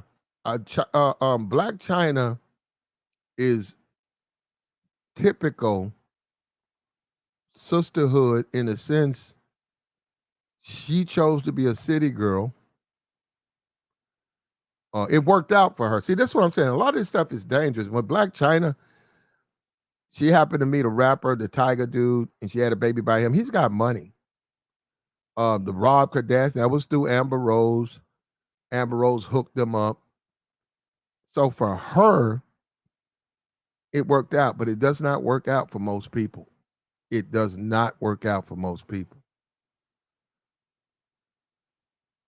But you can't say Black China is not a attractive woman. Now, you can be an attractive woman and be toxic as fuck. She's saying she's not, though. She's saying she's in the word, she's in the spirit, she works out, she's a vegan, no drugs.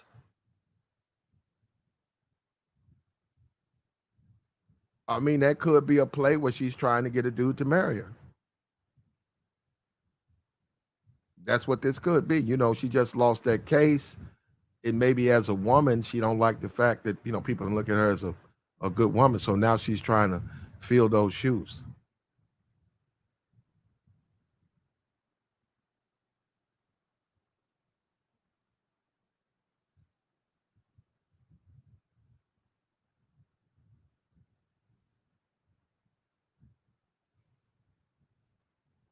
Corey is skeptical. He thinks a lot of you guys would wife that up. Now, one thing that a man has to accept, she has a history, brother. She's 35, so I'm telling you, if you take it there, I don't think she's really trying to hop in bed right now at this stage in her life. But if you do take her to bed, you guys got to admit she's an experienced slaw. She's experienced, so she knows how to work it. So, I mean, hey, she gonna do things the other good girls don't know how. They're not as good.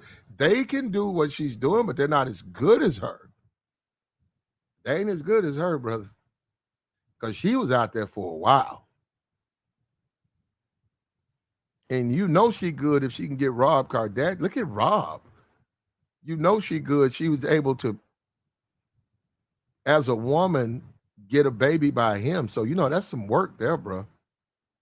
That's some breaks. That is some coaching right there.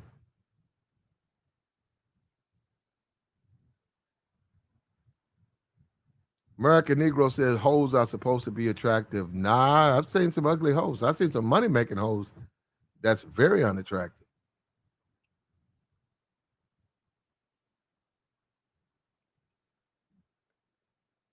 Well, her mama's married.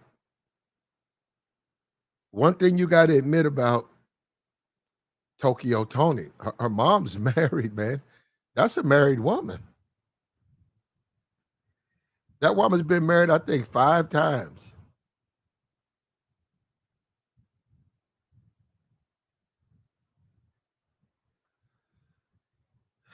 I personally think she'll probably get a producer. She probably done had her share of rappers, but she'll get some type of producer or maybe an older. She's 35, a Kevin G- Durant, NBA type guy, maybe.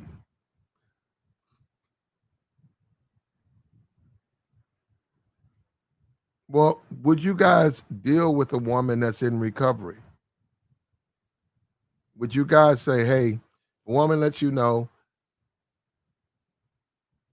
8 months ago, she went through recovery. She's a recovering alcoholic. She's a recovering cocaine addict. Um, she used to be on the streets. She used to be doing dates, you know, sucking niggas off for money for drugs. But now that was, you know, years ago. She's reformed. Now she's doing everything right. Would you guys consider dating a woman like that for anything serious?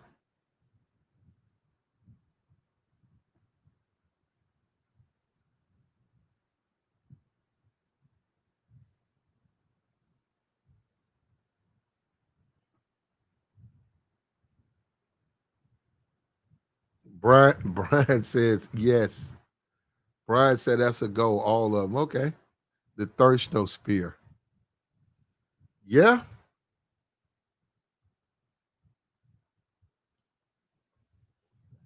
Look, bro. Would I recommend you guys deal with someone like that? I wouldn't. I wouldn't. But I'm telling you, man. I'm not talking about nothing. You got to go see for yourself, man. Some of them women hold. Some of them women. Some of those women they paying out.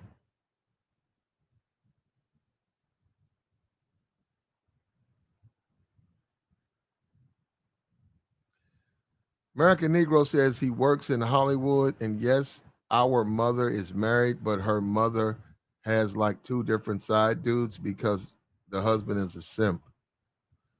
Our mother, yeah, don't you throw me with that one. We got the join link posted, man. If you're civilized, you have something of note to add, we can go there. We can have that conversation. We're talking about taking back control, and we brought up this Black China, provided the city girl is attractive, provided the city girl has maintained, she still has, you know, a bubble. She got that sisterhood ass, and she's still attractive. Would you consider dating her with, you know, before she met you, she went through it, but now she's in recovery and she's saved and she eats clean and she's got a couple of kids. You know, she has two kids, but she's gainfully employed. She's making about 80 a year. Would you consider saying, hey, I think I can make this happen? Or is it pump and dump only? The problem with the pump and dump only, I think she got rid of all of that to live a different lifestyle. I don't think she wants to have a dynamic where she's just getting smashed.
Well, the past baby daddy, couple of kids.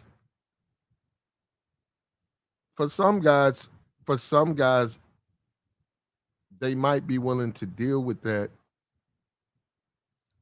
Guys meet women in recovery. Guys go into AANA, which is Narcotics Anonymous, and after a year or two, they meet women and they marry those women. And both of them are in recovery. And most of those women, especially about 35, yeah, and they're attractive. Most of them come with kids.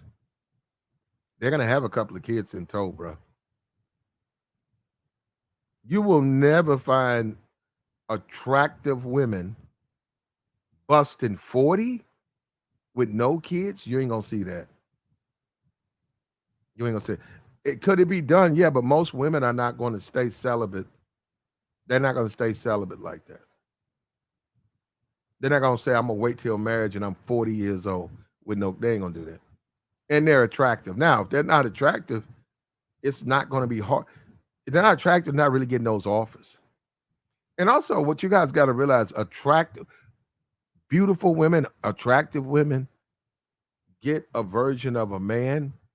The type of men come at them in ways they don't come at other women. You look at a woman that's a 3, she's not really in demand by dudes. Can she get smashed? Yeah, but she ain't really in demand. You take a woman that's a 10, man, every dude literally in her life is trying to fuck. So she don't trust any men. She looks at men as worthless and trash, and they're all the same because every man that's around her is trying to smash. You tend to see these more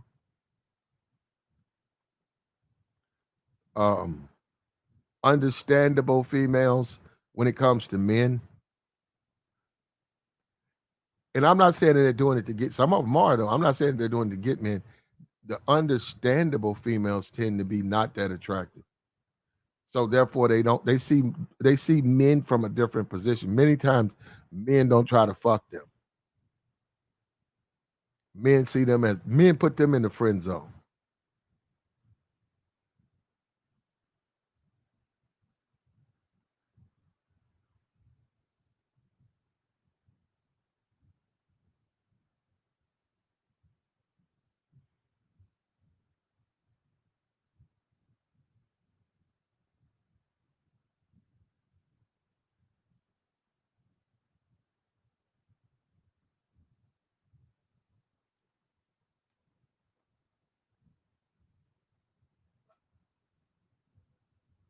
The beautiful ones hurt you every time. Okay. Bino. Well,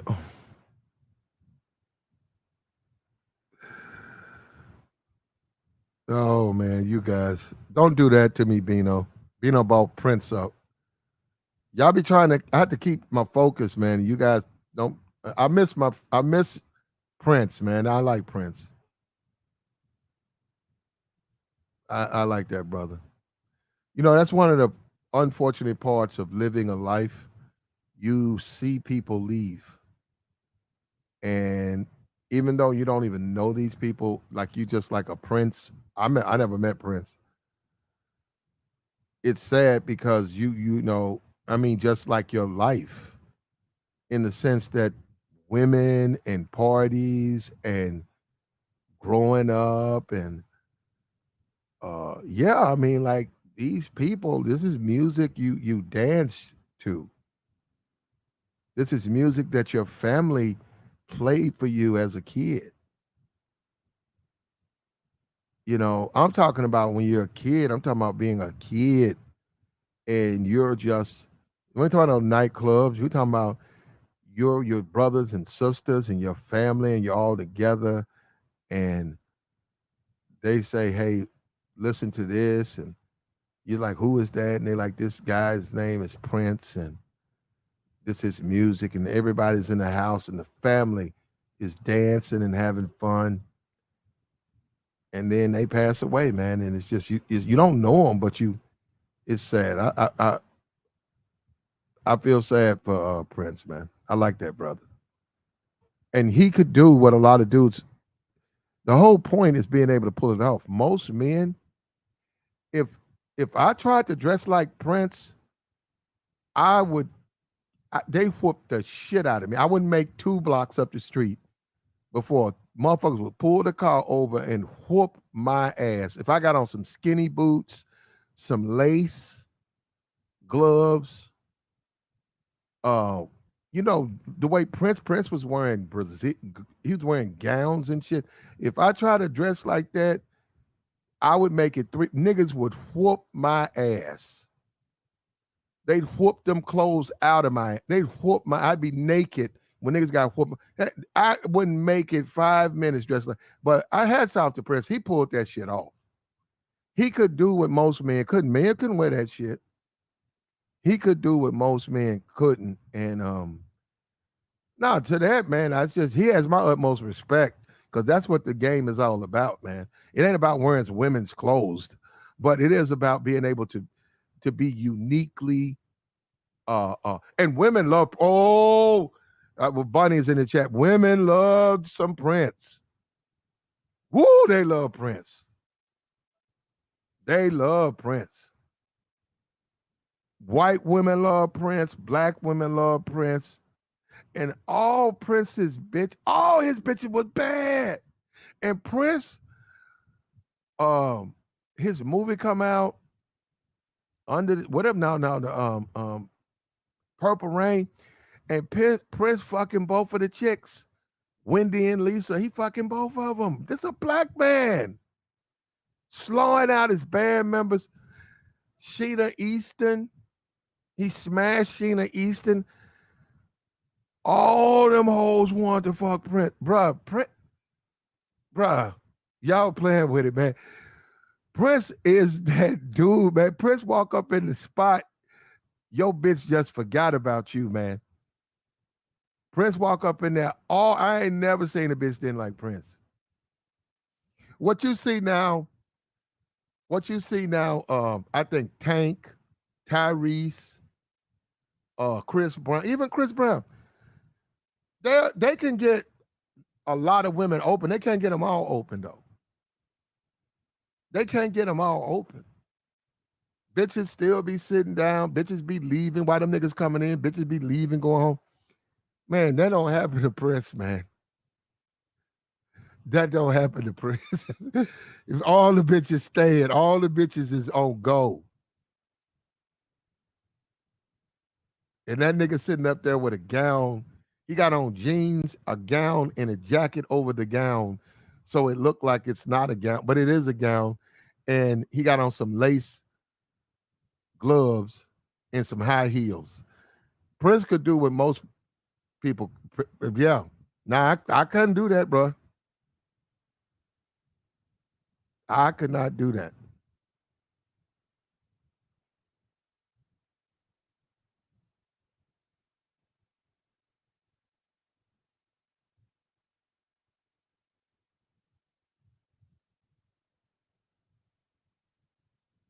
And another thing that Prince don't get credit for is Prince could sing, man.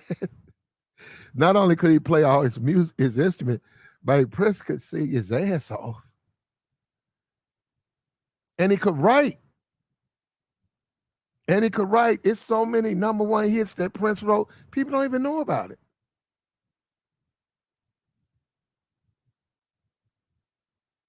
But I think last time we was talking about, they said Prince wrote the Shaka Khan "I Feel for You" song. Prince wrote that song.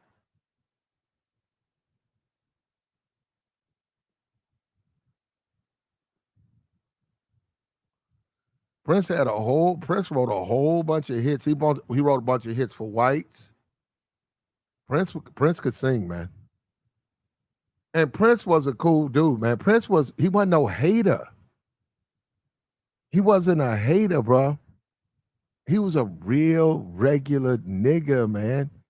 He was a real nigga.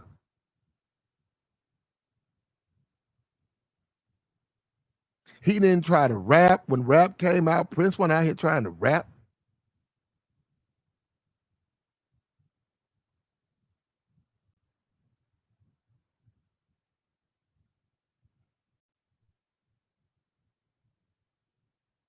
And to this day, can't nobody fuck with him. To this day, can't nobody fuck with Prince. Also, that nigga had his hair. That nigga hair was that was his hair, bruh.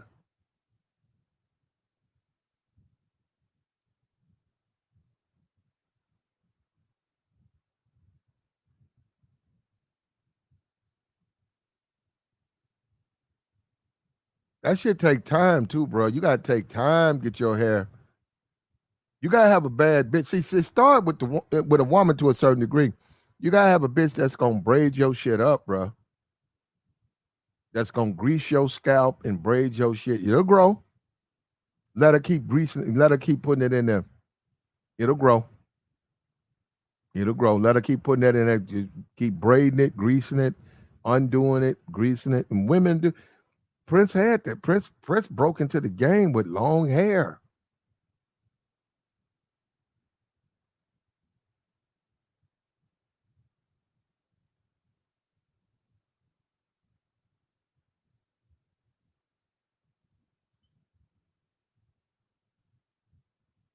Like I said, if I tried to walk up the street with some tight leather pants on, high heel boots, a blouse, and a jacket with some lace gloves, niggas would whoop the marbles off my ass. I probably make it up 3 blocks. Niggas will pull over. It ain't about somebody coming behind me. Niggas will pull over. Niggas just jump out the car. Prince could do that shit though. He could walk up the same block, man. Bitches be pulling over, taking selfies and shit. Ain't nobody gonna take them. Motherfucker will whoop the dog out my ass. Nigga, you better get your ass. What the fuck? What? Whoop! Fuck wrong with you? Hey, you tripping, bruh? Yeah, yep. Hats off to that man, man. He could pull it off.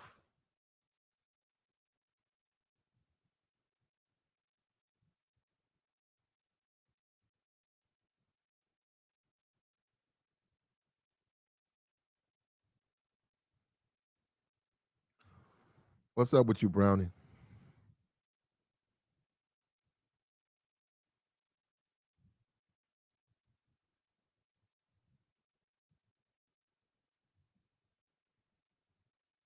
Prince would get the bitches open too, man. Prince would get the women open. Dance. What's it? Dance. It's dance, sex, romance. Dance, sex, romance, something like that. Woo! Woo! Woo! Lord. Good Lord. They play that goddamn song. Them hoes was good Lord.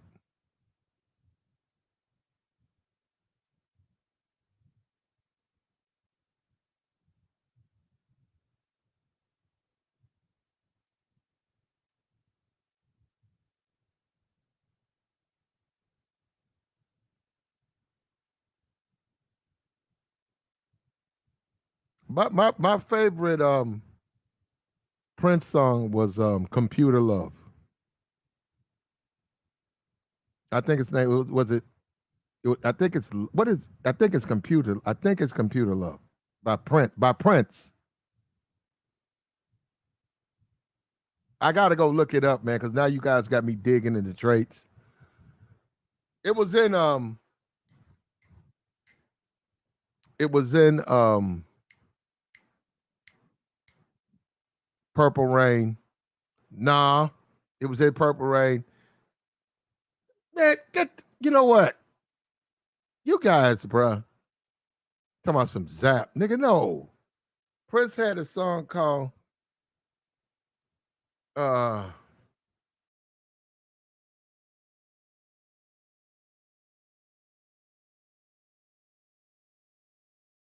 Computer Blue. That's it. Computer Blue. That's it. Computer Blue. That's my favorite one. Computer Blue. Yeah, that's the shit, man. Computer Blue.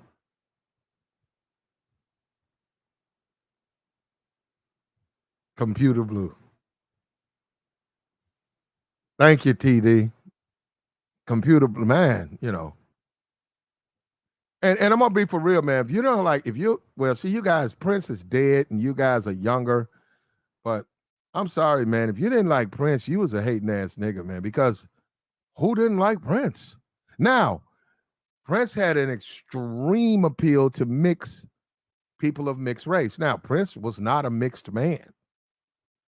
He was not mixed, right? I think his mother was Creole, and his father was a black.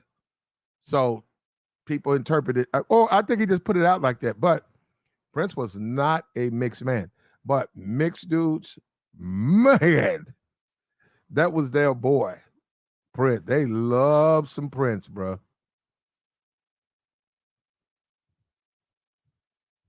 Diamonds and Pearl. Okay. Yeah. Yeah, Prince got a catalog. Prince got a catalog.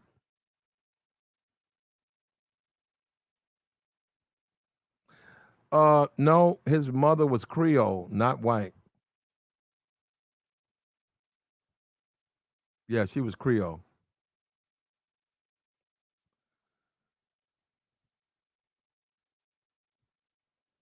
She was a Creole woman.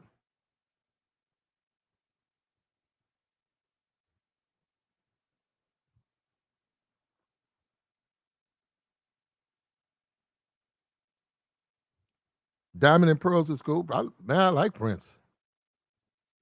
If I'm not in the mood, but if I was in the mood, I could take a Saturday. I could take a Saturday and take Prince, like best of Prince. But see, the Prince is the type of artist I really don't like. Prince's music is good, but the stuff that you hear on radio or the stuff that charts, that's not necessarily my favorite songs from him. So there are songs on albums where I like that song. You know, did it hit the chart? Was it ever released as a single? No, but that's my favorite song on the album. So I don't necessarily like the whole album. Like Purple Rain. I don't like the song Purple Rain.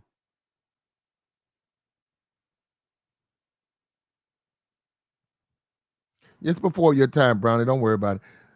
Look, like, share, hit the like. We got the join link posted. We'll take your thoughts. We'll take your concerns.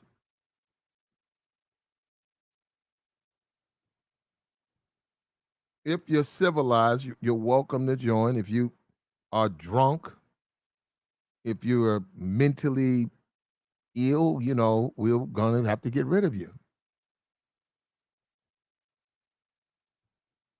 There's a one intoxicated. Only one person can be intoxicated on the panel. You can't have 4 and 5.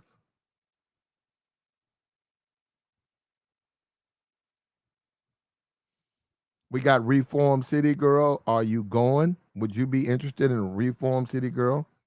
If she's 35, she still looks good for her age. She got a couple of kids. She's been through it. She's off that stuff. She's off that powder.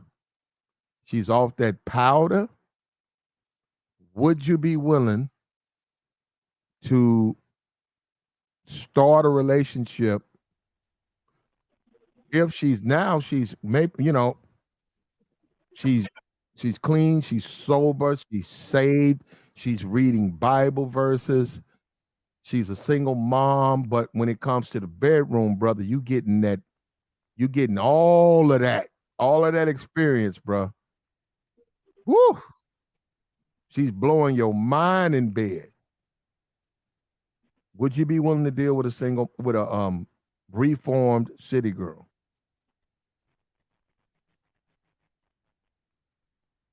What about you, Darnell? Would I be willing to deal with a reformed city girl? She'd have to honestly be reformed, not just in my mind she's reformed.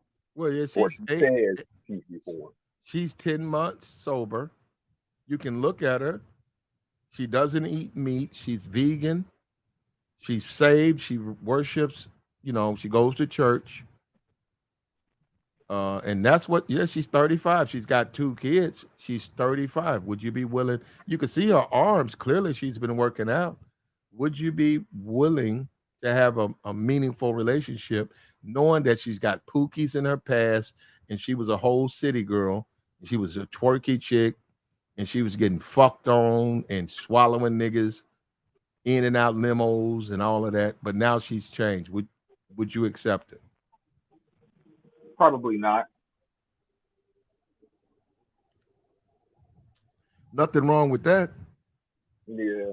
Because one, you said she's 35. You got to understand, I have no kids of my own. You know what I'm saying? At 35, you know, women's eggs, they're not as fertile. You know, so that's number one. Then number two, you know, she got 2 kids. You said, what are the kids' ages in this scenario? Ooh, I think she got one that's like 8, and the other one's got to be, ooh, shit. I'd say the other one's got to be 13, 14 years old. The Tiger kid's got to at least be 12. Okay.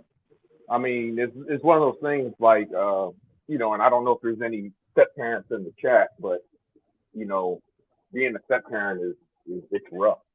You know, like one of the things I'm not going to do is, you know, I'm not saying the kid has to call me dad or nothing like that, but, you know, like kids nowadays, you know, they're real disrespectful.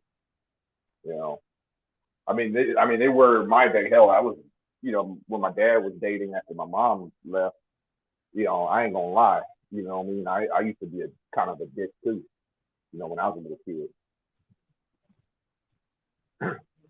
You know, but you know, like I said, it's one of those things. And then too, I don't know what it is like in the Black community, like especially if we're like say the kid is like 18 or 19 years old, still living at home.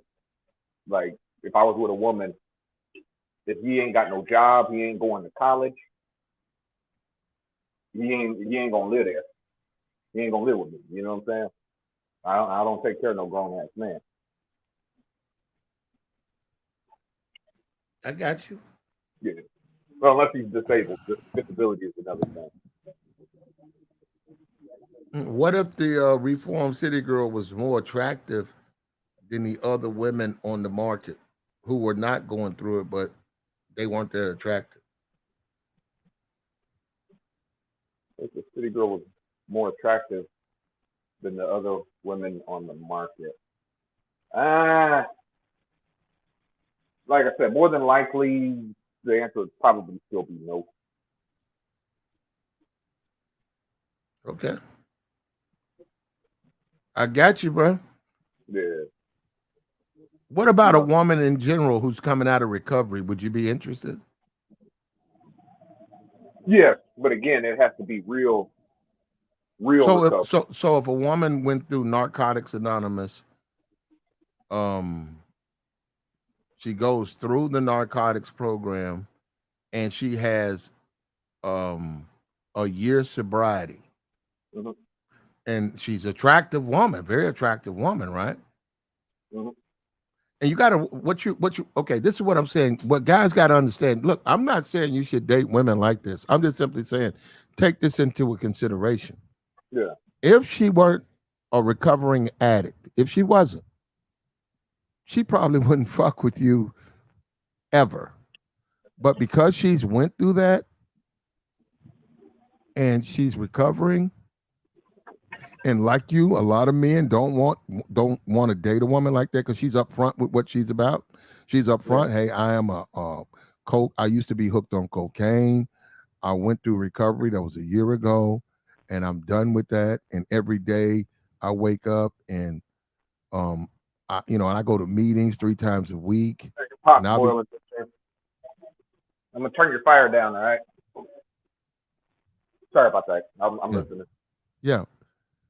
Every week, I go recovery 3 times a week, blah, blah, blah. And before, just so you know, Um, I was a whore. I was getting fucked. I had a whole bunch of threesomes and just riding out with niggas and getting flown out and getting fucked on and swallowing snot and drugs and I changed my life and that was a year ago and I worship God now. I'm saved and I'm sober Mhm. and I'm available. Well, my advice to a woman, in that scenario, like if I wouldn't be saying, I wouldn't tell a guy, yeah, I used to have nasty threesomes with dudes and used to get thrown out. I wouldn't tell a dude that if you want a relationship with a dude. Well, no, not if she. But in that program, they teach you to be honest. What if she's just being honest? Yeah. I mean, no, but some guys are just going to take it a certain kind of way. You know what I mean? What kind of way are they going to take it? They may view you with like disgust, like it's like one of those things. Okay, well, no, but hold on, but are you not being a hypocrite though, brother? What do you mean? Who's participating in those activities with her? Well, they're men. I know it takes two to do the same. How are you gonna turn around and then say men would be disgusted? Well, why are they doing it? Because men do it. What I'm saying, men are flying her out. Men are hopping up in the whip, saying, "Hey, let's go up here." And my boys and shit, can my boy come? And we're gonna run a train and we're gonna fuck on you and swallow the snot. Right. And how you gonna then turn around and say men would be disgusted to hear that this woman went through that? Women do that.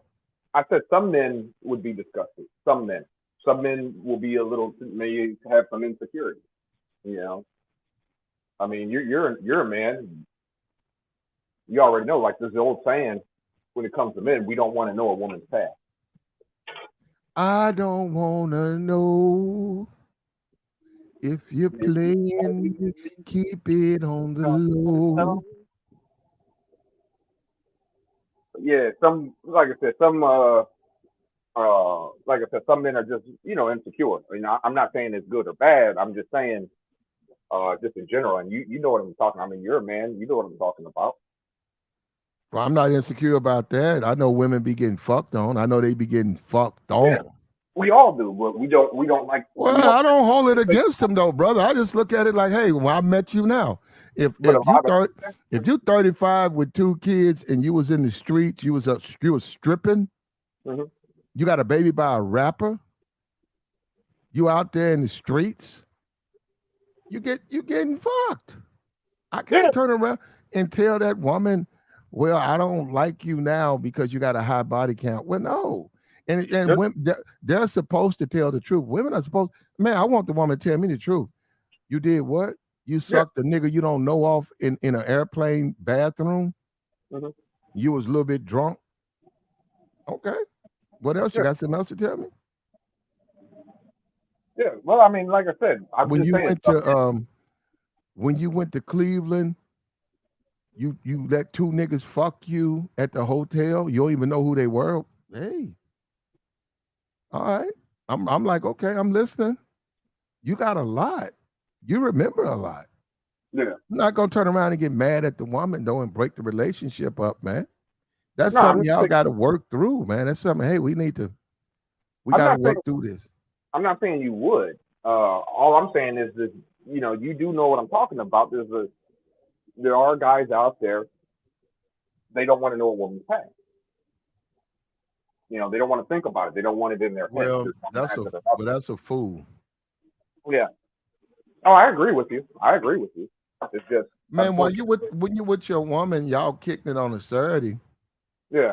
At the house, you got a big, nice house, mm-hmm. comfortable, and if she's comfortable with it, she may want to, let that out. You're just listening. Yeah. Well, like I said, the world it doesn't revolve around Platinum or Darnell's thoughts. You know what I mean? On how men should. Yes, act. It does. It revolves around mine. Yes, it does. It but revolves around your thoughts. yeah, Really? but Darnell, I've had women reveal their secrets to me, and I don't have a problem with it. You know, this woman told me she had a twosome. She said, "Nigga fuck," nigga fucked in the ass. So I was interested. I said, so you got? I said, like on a porn movie. She said, yeah. I said, you didn't find that to be strange? She was like, no. And then, so I was like, wow, and she kept talking. She was saying that she was high and she liked both of the dudes. And she said she had a great time. And she told me she was looking for a guy who was able to do it again. I was like, wow. So they're very upfront about the sexual situations they get put in, the Yeah. feelings they share, and if they have a extensive. I've never dated a porn chick, okay, but I've talked to plenty of porn chicks. And they have all types of sex. In fact, I talk about the sex with them, and it's funny to me. But yeah, young. I mean, which amazes me because I'm a black women, young black women, like I'm talking about 18. Talking about how happy they are, how they get piped out, how in porn style. And it's now for me maybe it was me, but for them it was nothing.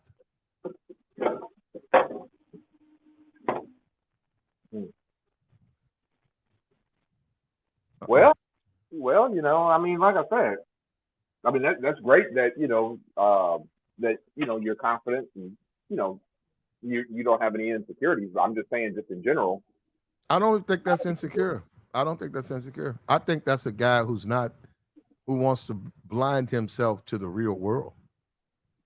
Women, if you meet a woman at 35 and she's attractive and she has children and she was never been married, I'm sorry, brother. It might hurt you, but she's been getting fucked on. Oh, I agree with you. We all know it. We just don't want to think about it. What's up with your afro? Peace, family. I just came to jump up on the panel, and this will be very brief. My question to you is, do you think that the rise in promiscuity within the African American community is connected with the disassociation away from the African American church? Oh yeah, of course. Yes. Absolutely, man. Yes. Afro, you can actually, I'm serious, just like you and a woman can explore yourself sexually. Like you say, hey, we're gonna have a threesome. After that, we're gonna be swingers. You can explore religion. And you can say, hey, why don't we try this out?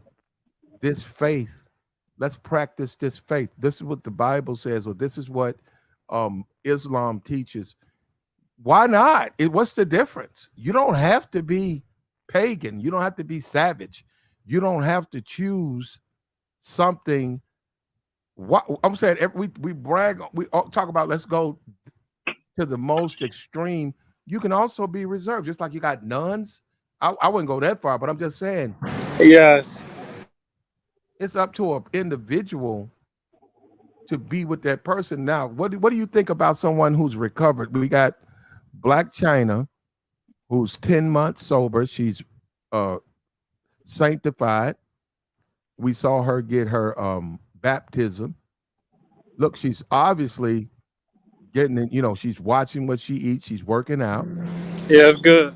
Would you say this woman would you say this woman right here, or women like her with a couple of kids, but they're reformed city girls, would you say they're worthy?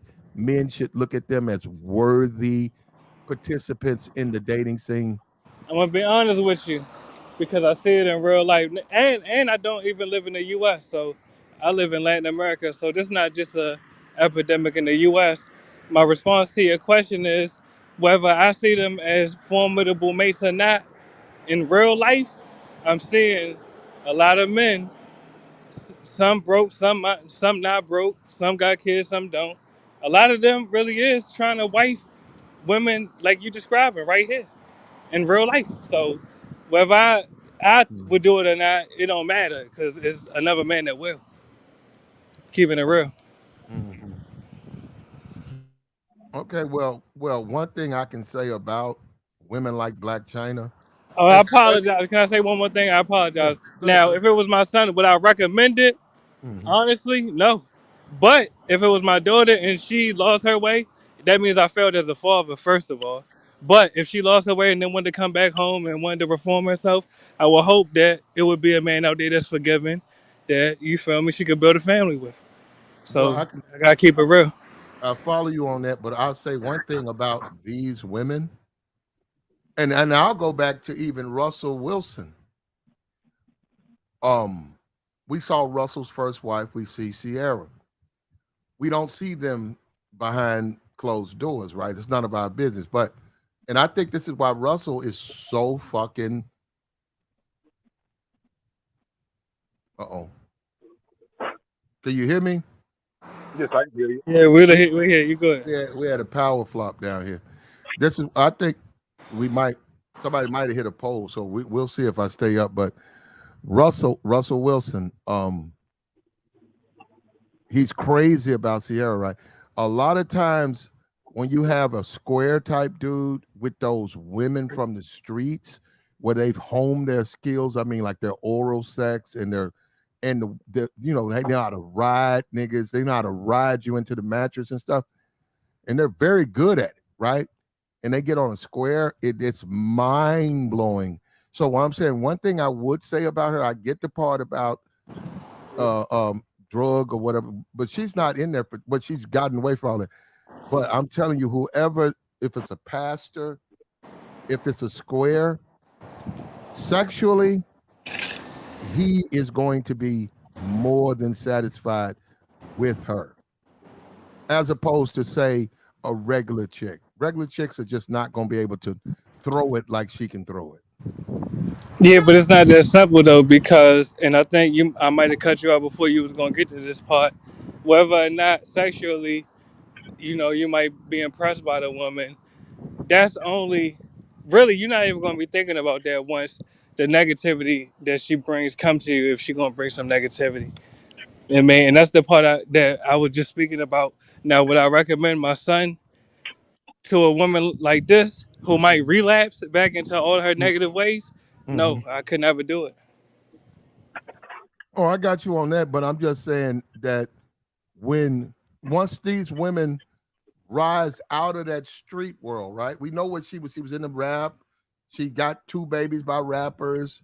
She was doing videos, and she had her OnlyFans, and she was running around with some dude. He was, I don't know what that was, and she probably was escorting, right?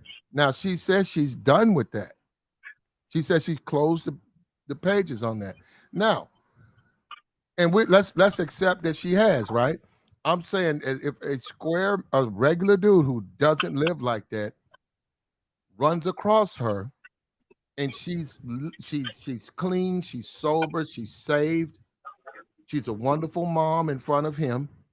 She really cares about her appearance, right? She's attractive to him, and they decide to be intimate.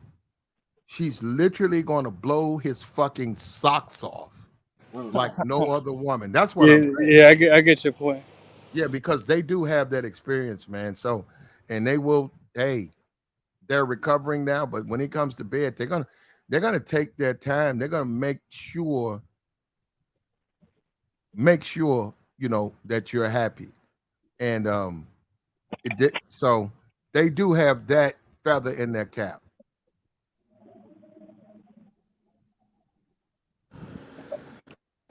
Yeah, no, that's a good point. Yeah, man. It just, and I didn't want to say this because I don't want to sound like I got a superiority complex, but I'm never strung out over a woman. Like, you feel me? I'm never. So it's hard for me to even put myself in the mind of someone that is. Hmm.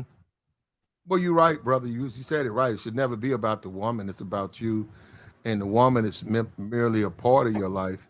She's not the focus of your life. That's what so many do.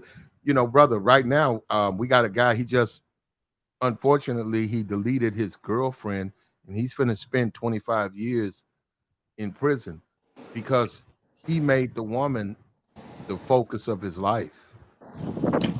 Yeah, he's despicable for that, man. Really.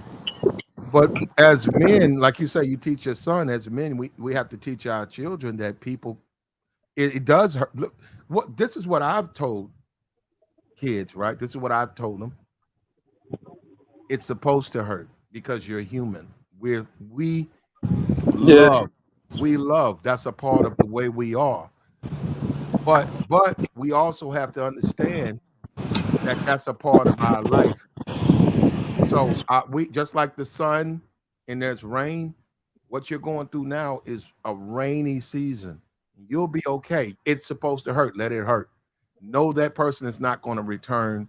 And yes, you value the person, but they didn't value you. But Yeah. just worry about yourself. Get yourself together. Take some time off. That's natural. I'm not calling you a punk. I'm not, and you're not gonna get that It's not from. the just word it this way. It's not the end of the world. Like, don't throw Yeah, your life away. yeah, God yeah. Because damn. it's not worth it. It's not worth it. And stop attack. Then, and if you are attaching, if a woman is your everything, there's so much going on within you, and that's really the norm in the Black community. That you have a lot of problems that are, you have some trauma. You have a lot of trauma, a lot, and I've seen that. I've seen dudes delete women who are ones because they left them, even though that was a one. It was about they ain't no bitch gonna leave me. Bitch with me for life. And sure enough, he deleted her, and he's in prison right now as we speak. I do not understand that. No, that don't make sense. Envy. I mean, But and for the but listeners, if you find yourself in a predicament, all it takes, and I really mean this, all it takes is just one night out on the town and just try to speak to a couple of women. Like, you'll be right back in the mix. Don't throw your life away. Don't jump out the window. Don't crash out over a woman that really don't care about you. For real. And even if she did, she'd tell you, don't jump out the goddamn window. but one thing about that is you care. In many cases, you care enough about the woman that you want her to be happy. And what I mean by that is even if she breaks your heart or what you perceive her to break your heart, you would rather her be happy away from you because that's what she wants, right? Than to try to disturb her peace in the sense like go to kill her or some shit like that. So, because guys have to go through these things, man. And I'm telling you, as men, we don't know how to handle it. But a lot of that comes down to us growing up as kids and having voids in our life. And because we had shows about resting in women, you cannot use these women to try to, like a pavement, like it's a pothole. The woman is going to fill the pothole. No, you have to fix the pothole. And I wouldn't do it. I'm telling you, I wouldn't do it with Blac Chyna, but a lot of guys may want to think about pursuing Blac Chyna as a potential love interest. Women like Blac Chyna because that might be the way to go. Well, another thing too, when people go from one extreme to another, Mm-hmm. a lot of times they're actually still the same person. They just don't. They may not do the same negative things that they used to do. For example, you know, people that are out running the streets and things like that, but then they go to church, get saved and stuff. A lot of times, you can tell they're narcissistic. Well, not all of them. Some of them are narcissistic. Mm-hmm. They'll talk about, oh, I'm saved. You're going to hell. You're a heathen. You're going to hell and all this other stuff. They like to pass judgment on others. Well, they're going to pay for that because if they're in the Bible, and they're really not following it, it's gonna show up. hmm I was just saying, just be on the lookout for that. Yeah. Well, if a woman is in recovery and she's bullshitting, she's going to get back drunk. She's going to get back high. She's going Yeah. to be back in the street. And if a woman is in the church, right? Let's just look at the church, but she's really in the streets. People in the church are going to see just the way she moves. They're going to see her flirting. They're going to see her having sex with some of the weaker men. It's going to get back. So you have to practice what you preach. Oh yeah. Like you ever seen the document? HBO had a documentary back in the '90s. It was called American Pimp. You ever seen it? Yeah. Yeah. In there, you got all of these preachers and things. Some of them, a lot of them, they would become pastors. Oh yeah, I'm not living right. Uh-huh. But instead of pimping women, now they're pimping, or young women, I should say. Now they're pimping grandma. They're pimping everybody. Taking, just taking people's money, through the church. Mm-hmm. The flashy suits, the Cadillac, church full of poor people, and but the preacher living good. I mean, he just pimping. Basically, instead of pimping young women, now he's just pimping an entire congregation of people. I remember one episode of American Pimp. This guy, he just seemed to go back and forth between what was making him more money. That's the opinion I got out of it. Like, started out as a pimp, became a preacher, went back to pimping, became a preacher again, then went back to pimping, then preacher again. It just seemed to be whatever was making him the most money is what he would do.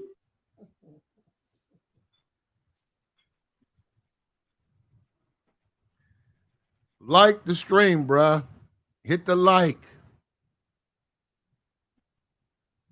Subscribe to the channel, man. What's up? We got the join link posted. We'll take your thoughts. Can you take back control? Do they got you? A lot of these women know they got your ass.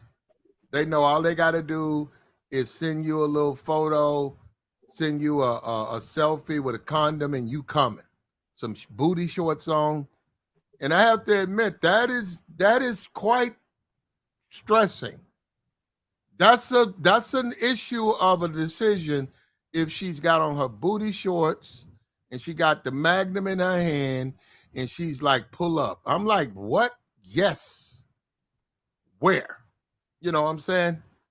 Right. That's the first. Yeah, that's because a lot of guys we think with the little head versus the big head. Well, but Darnell, why is that? Look, Darnell, for me, I'm telling you the truth, Darnell. What I said is don't catch feelings. For me, Darnell, I ain't trying to catch no feelings. I'm not gonna catch no feelings. I'm gonna slaw that out. And you called you got the right nigga. You the right bitch. I'm the right nigga. I'm finna pull up. Right. No, I don't blame you. All I'm saying is, because you had said earlier, a lot of times they know that these women know they got you, when they, all they got to do is send photos and this and that, and they know they got you, kind of thing. That's what I'm saying too. Most dudes they just get it wrong. You see what I'm saying? They go into simp mode. It's real easy. Well, I don't know if that's simping. You finna go get slaw. Right. No, I know that, but I'm saying there's some dudes that start simping after they get the slaw. They start simping. Technically, you can't really simp after you fucked her. But I see what you said. No, you're right. You're right. No, you're right. You can do a lot of extra shit, and then she won't give you no more. But you know what, man? Let me tell you something. A lot of women like to torture men. So she'll show you that picture, knowing exactly what it means. You'll come over, you'll fuck her a couple of times. You'll leave. Then, like you said, you'll start simping. Trying to get it again. She'll never give it to you again. And she'll just play that role. She'll laugh at you and say, he want me. He want me so bad. Look, this guy do anything. And she'll make you do anything. Yeah. Yeah. Like I said, just start, you might, she might ask you, I need help paying my rent or something like that. And if you just start paying her rent, then she doesn't have to put out, in her mind, she doesn't have to put out anymore. You know what I mean? Now, if she starts noticing, like, you don't seem to be too interested, she might, give you a little sample, let's call it. She'll give you a little sample, but she'll do just enough, just to keep you hooked until, she doesn't need you anymore.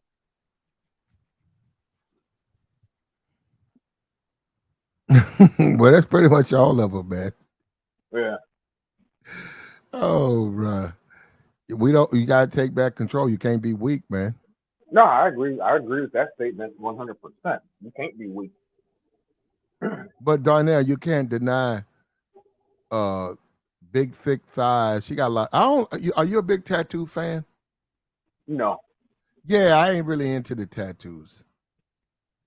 Yeah. I'm not into tattoos. But the big meaty thighs, sisterhood ass with a small waist, man, I'm going. I'm fucking on that. I'm pulling up. I'm fucking on that. But I'm not catching no feelings. And that's where guys make their mistakes. That's where you catch feelings, and that's when they got you. Yeah. Oh yeah. I mean, but like I said, it's real. I'm speaking on average men, not majority of men. Not there are guys like yourself that are different, but average men, that's just bound to happen. With average men, because like I said, and I said this a few episodes ago. On average, it's hard for dudes. It's real hard for dudes, to have sex. You know what I mean? So, I'm gonna say no. It's hard for them to have relationships. It's not hard for them to have sex. my opinion is both. No, if they want to have sex, you can buy sex, bro. See, But no, hold up. No, that goes back. No, that goes back to the whole topic. Take back control. You Right. cannot get a relationship via money, right? You can get sex via money. What is sex going to be? Women are going to give you transactional sex. They're not going to do anything, but for the most part, later. Well, like Right? I said, that is I'm not the. talking about pay for play. I'm not talking about pay for play. Yes, you are correct. You can pay for play, but I'm talking, old school. I go to the bar, trying to meet women. Okay, not pay for play. Not hey, I'm gonna give you $100 if you come back to my place. No, I'm not talking that. I'm saying, trying to, take a woman home, meeting her in the bar. It's hard. Like I said, I mean, you'll ask if you ask 100 women, you'll be lucky to close 10 of them. You're doing pretty good.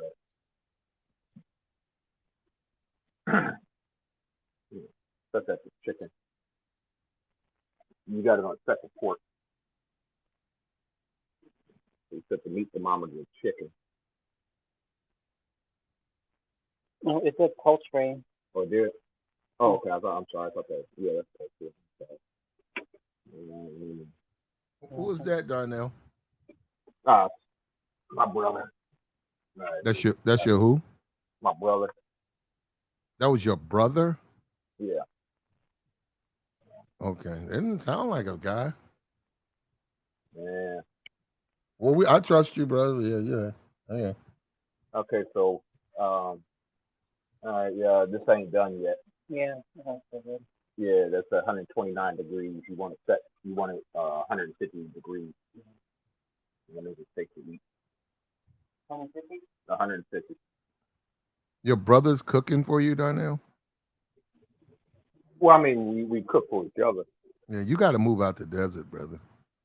What are you talking about?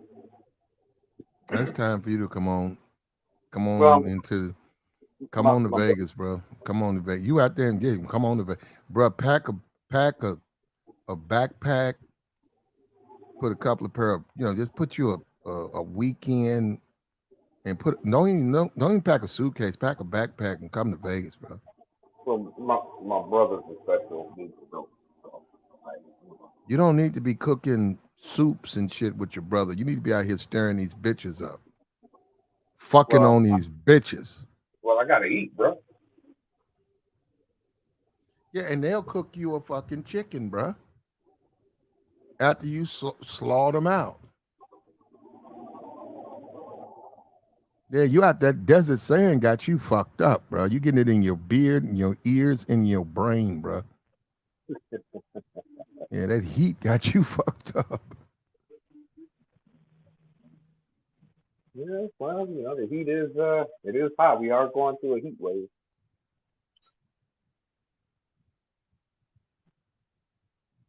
Nah, man, it's the maturation of a man. You coming out to service too. It's nothing wrong with someone being nice and family, man. You love your family is you can't put a price on that family. You need family, but there's also limits in the sense that you don't want to eat your brother's cooking. It just don't, man. You don't want family. You need family for a lot of stuff. You don't need them to cook for you. No, I don't use them as a cook. I mean, basically, my brother, he's a special needs adult, so Oh, you just taking care of them? yeah. Okay.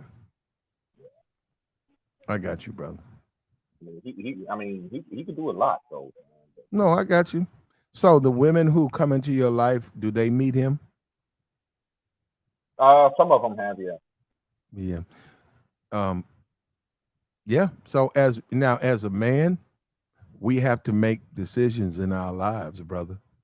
We do. And a lot of times the way I look at it is we have to take 2 steps back to take 1 step forward. A lot of black men don't like to do that.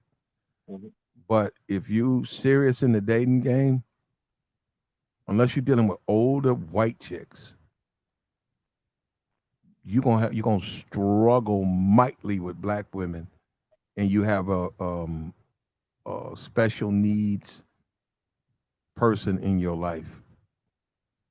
You tell me something. You're gonna struggle mightily, Yeah, mightily with the sisterhood. I'm aware of that, but what would you do if your brother had schizophrenia? Oh, your family can come first, brother, but that carries with it dynamics that you might not. You might want to. Now, I would tell you up front, you might want to address in the dating game dealing with white women.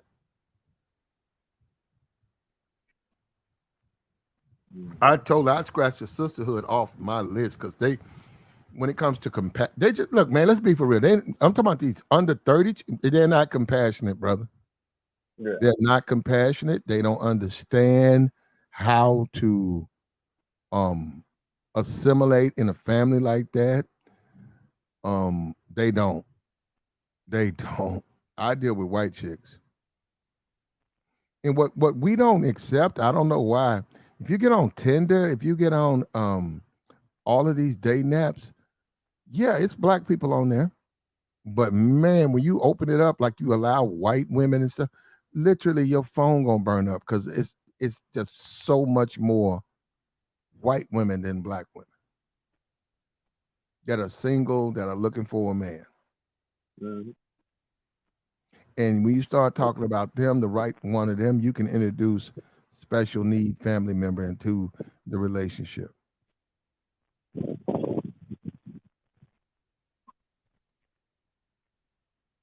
Yeah.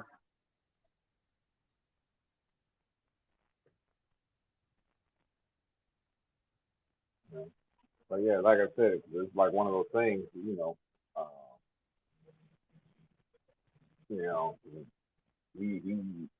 gonna be by, I can't have him by himself. You know what I'm saying?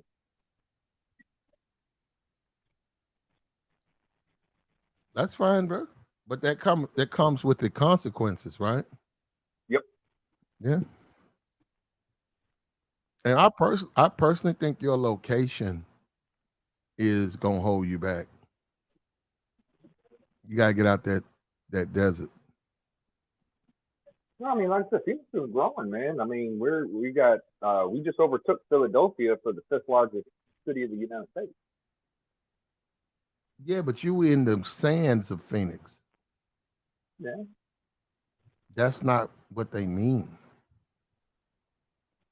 It's growing here too, man. I think Okay, in Tennessee, you can live in Nashville or you can live in the Smoky fucking mountains, bro. What do you think's up there? I don't know. Yeah.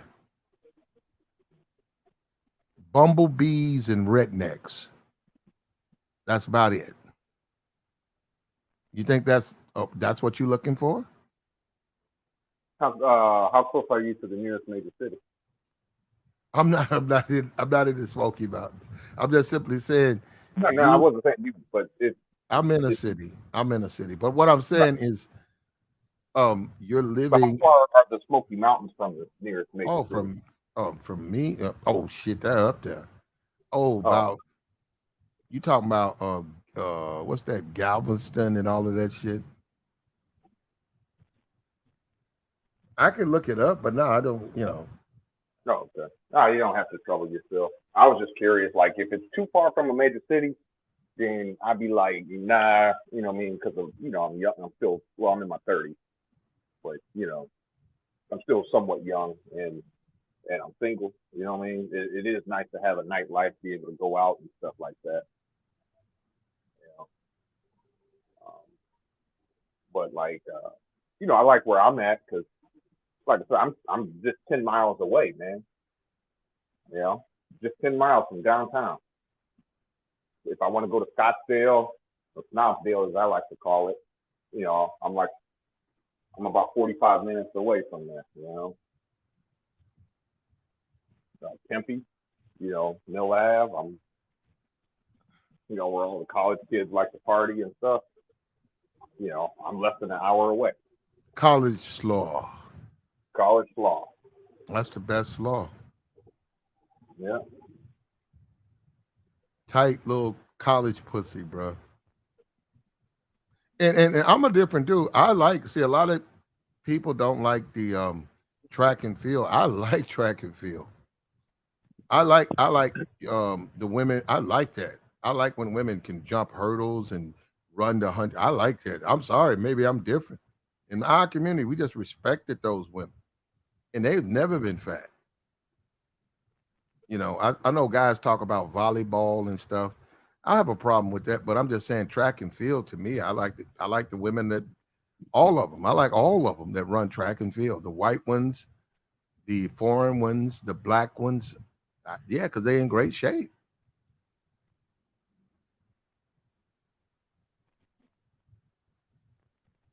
Yeah. Yep, that's true. So college pussy comes with it, that track and field and that gym body. Mm-hmm.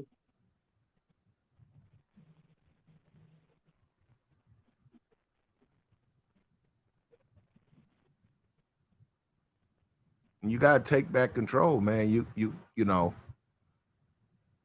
got to go through, fuck on them, and wait for her to call you back. She doesn't call, okay, that's what it is. But don't call her. Let her call you. Oh, no, I agree with that wholeheartedly. That's how you know they're interested. Mm-hmm.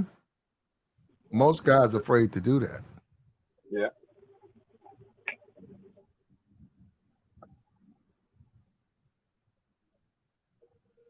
We in the middle of a thunderstorm, or we'll be all right. I could use some of that rain. Yeah. It ain't rained here. Man, the last time it rained here, I want to say it was like February or March.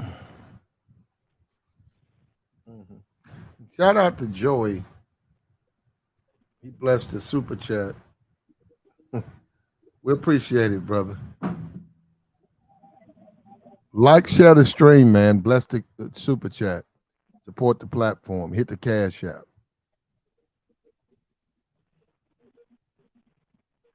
Like, share the stream. Like the stream.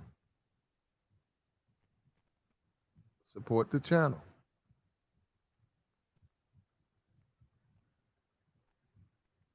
Here we go.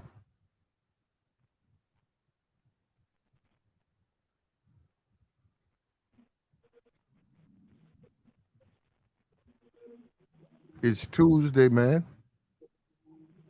We talking about taking back control. Are you gonna keep letting these women run everything, or what?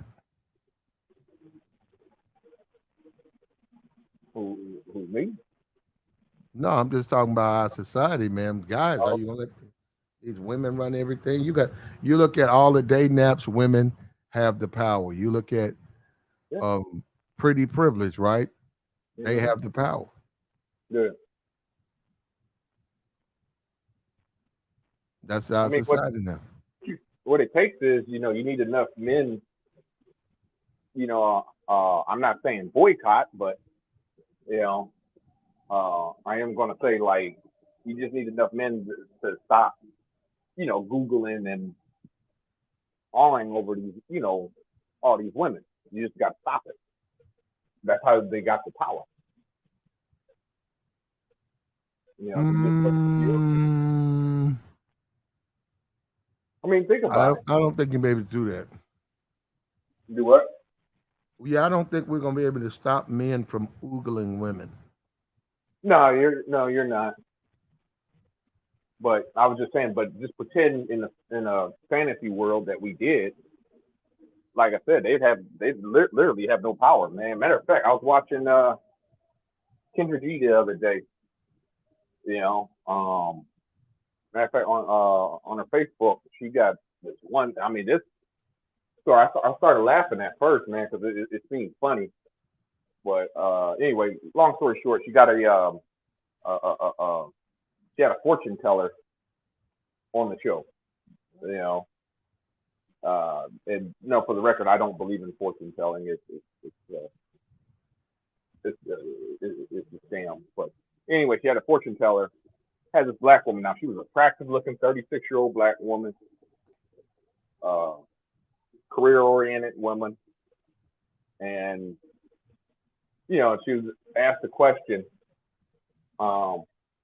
She asked the fortune teller, "Do you think I'll find a man that I can settle down with soon?" And the woman, before she could even finish, the fortune teller, before she could even finish, said, "No, freeze Hold up. your egg." You talking about Kendra? It was on Kendra's show. It was. I mean, Hold up. Kendra asked the fortune teller, or the fortune teller asked Kendra? no. So Kendra had this show was a little bit different. She did this episode a little different. I guess she had a fortune teller on the show, so women were calling in asking Oh, the fortune teller questions. okay. Yeah, yeah. You go on Facebook, you'll find it. But yeah, it's not on YouTube though, or at least I didn't find it on YouTube. But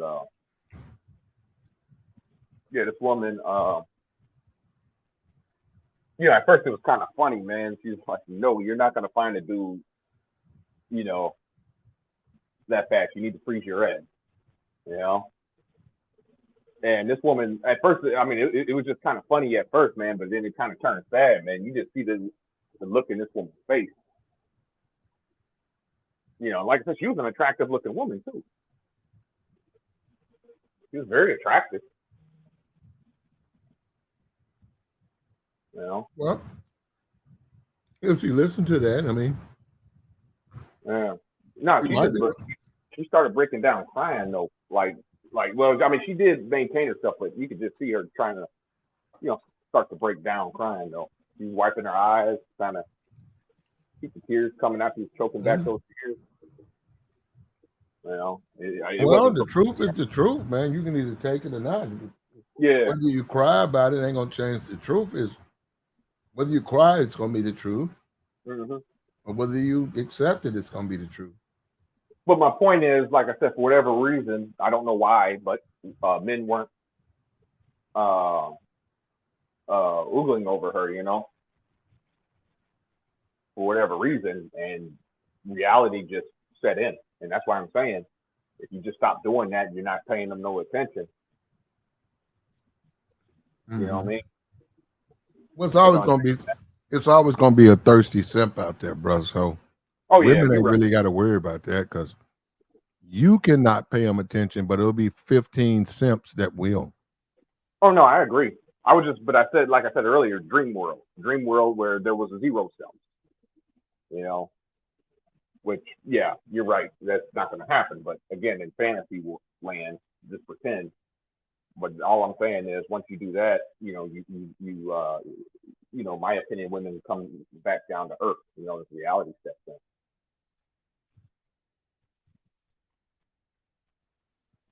Well, But as long, go ahead. I'm sorry. no. Attractive women don't have to worry in this society.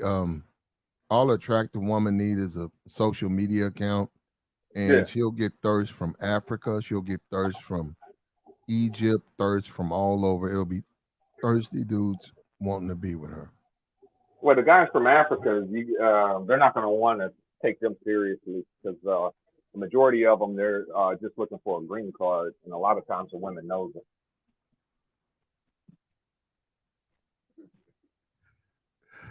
Well, but some women are willing to give up that green card. What is it doing for them? For the woman, or Yeah, I'd say a lot of white women do that. A lot of white women marry young Africans so that those Africans can get their green card. yeah, I've seen that too. But it's mostly European women that do that, like women divorcees from like Great Britain. Mm-hmm. Mostly them. Uh, but mostly, yeah, in European countries. But yeah, there are a few American women that do that. But a lot of times they end up, it just doesn't work out. Like the dude, he just literally used the chick for a green card. Like, I'll tell you the funniest story I'd ever seen. You ever seen that show 90 Day Fiance? I haven't seen it, but I know what you're talking about. Yeah, there's this one girl or woman, Angela. I think her name was Angela. She's like 53 or something in the episode, and she's dating this young African dude from Nigeria in his like 20s. You know, and it's like, come on, bro. I mean, like, what are you doing? Well, naturally, things didn't work. I'm pretty sure some of that stuff is scripted, but it was like, what was she thinking? You know, because things didn't work out. And it was like, what in the world was she thinking? I mean, even the dude when she actually flew out because he couldn't get his green card. You know, he couldn't come to the States, so she flew out there, met his family and everything. And even the family was looking at like, son, what are you doing? You know.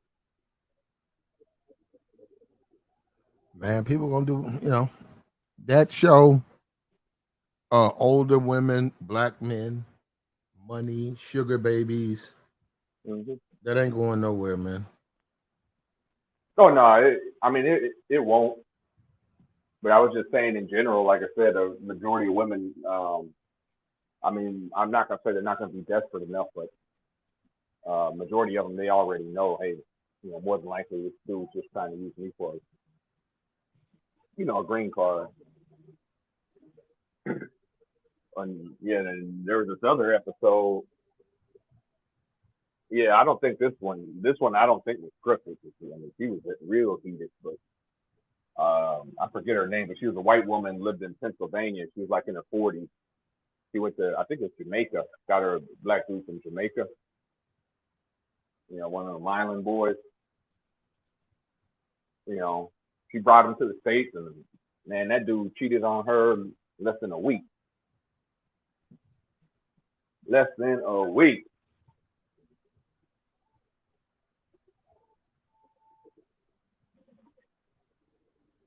Yeah, needless to say, their marriage, I think, lasted like 90 days, if that.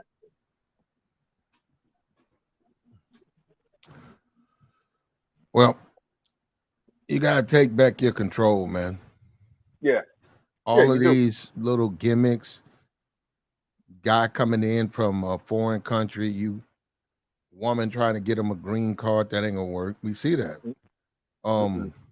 Paying for pussy, which is what most of these dudes advocate here. That ain't gonna work. Nope. And you still do have women off, asking dudes to pull up. There's still, sending you selfies, telling you, come on, let's slaw. So what do you do as a man? You protect yourself. You don't catch feelings. You go ahead, you slaw them, and you accept that they're not emotional beings. They can't process emotions. That's not something you'll ever get from them. Yep, you're right. Especially if you trying to pay for it, you definitely ain't getting no emotion. Not enough.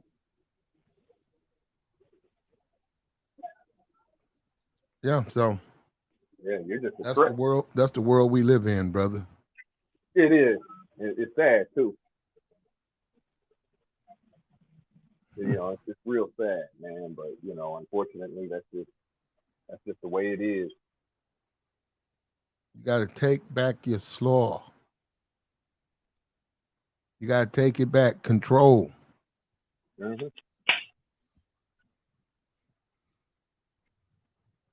And stop being thirsty. Yep. You gotta stop being thirsty. Every time they call you and tell you to pull up, you come running. Mm-hmm. And that's why you're going through it. Oh yeah. Yeah. I mean that's facts right there, man. You can't argue with that. Yeah.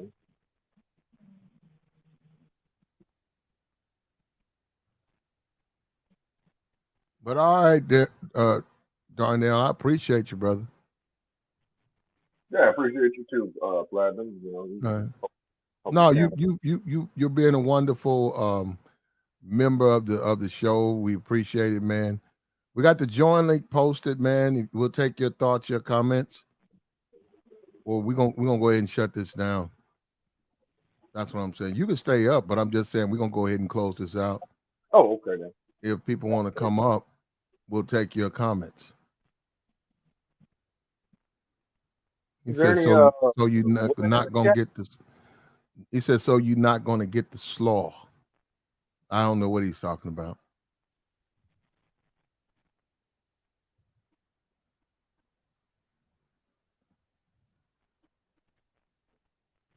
Is there any women in the chat? It'd be nice to hear from a female perspective. Darnell says, are there any women in the chat? Yeah. It'd be nice to hear y'all's perspective on the subject. Not according to Joey. Why not? Well, why not, Joey? Matter of fact, why don't you come up too, Joey? According to Joey, they're no good.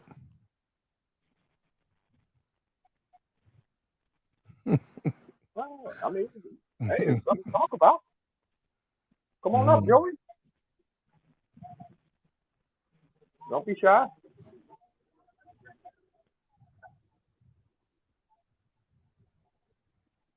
Nah, we good, man. Like and share the stream, man. Give me a like. Likes are free, man. Likes are free.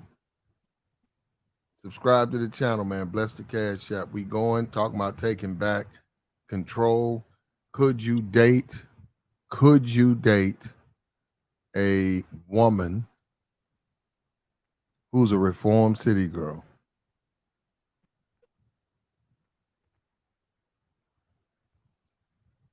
Yeah, you just got to be careful.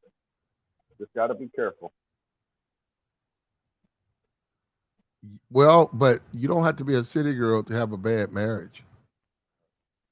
No, Any that's true woman, too. yeah, any woman can ruin a marriage, bro. Mm-hmm. But all I'm saying is just make sure no matter who you're with, she could be a good church going woman. You still got to vet her. Don't assume, just because she's a good church going girl, don't assume that your marriage is going to work. It may not. I'm not saying it won't, but you never know. Things you know, it's life, man. Shit happens.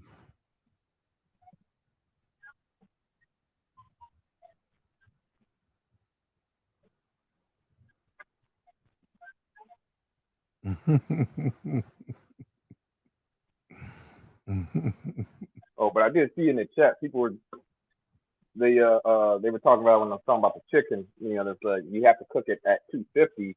I mean, yeah, we're cooking it at 250. Actually cooking at 300. But what I was saying was the chicken has to be at least 150 degrees. To eat. When it's safe to eat. That's what I was saying. So I just wanted to elaborate because a lot of people in the chat were like, "Nah, that's got to be 250. You got to cook it." Yeah, I know that. But in order to eat, it's got to be at least 150 degrees to be considered safe. Personally, I like about 155. I like my, make sure my shit's cooked. That's good, man. Mm-hmm. Hit the subscription, man. Subscribe to the channel, man. We should be at 5,000 easily. We should be at 5,300 subs by now, easily. But we got hated, we got attacked, and niggas did the nigga shit. That's how it goes. Yeah.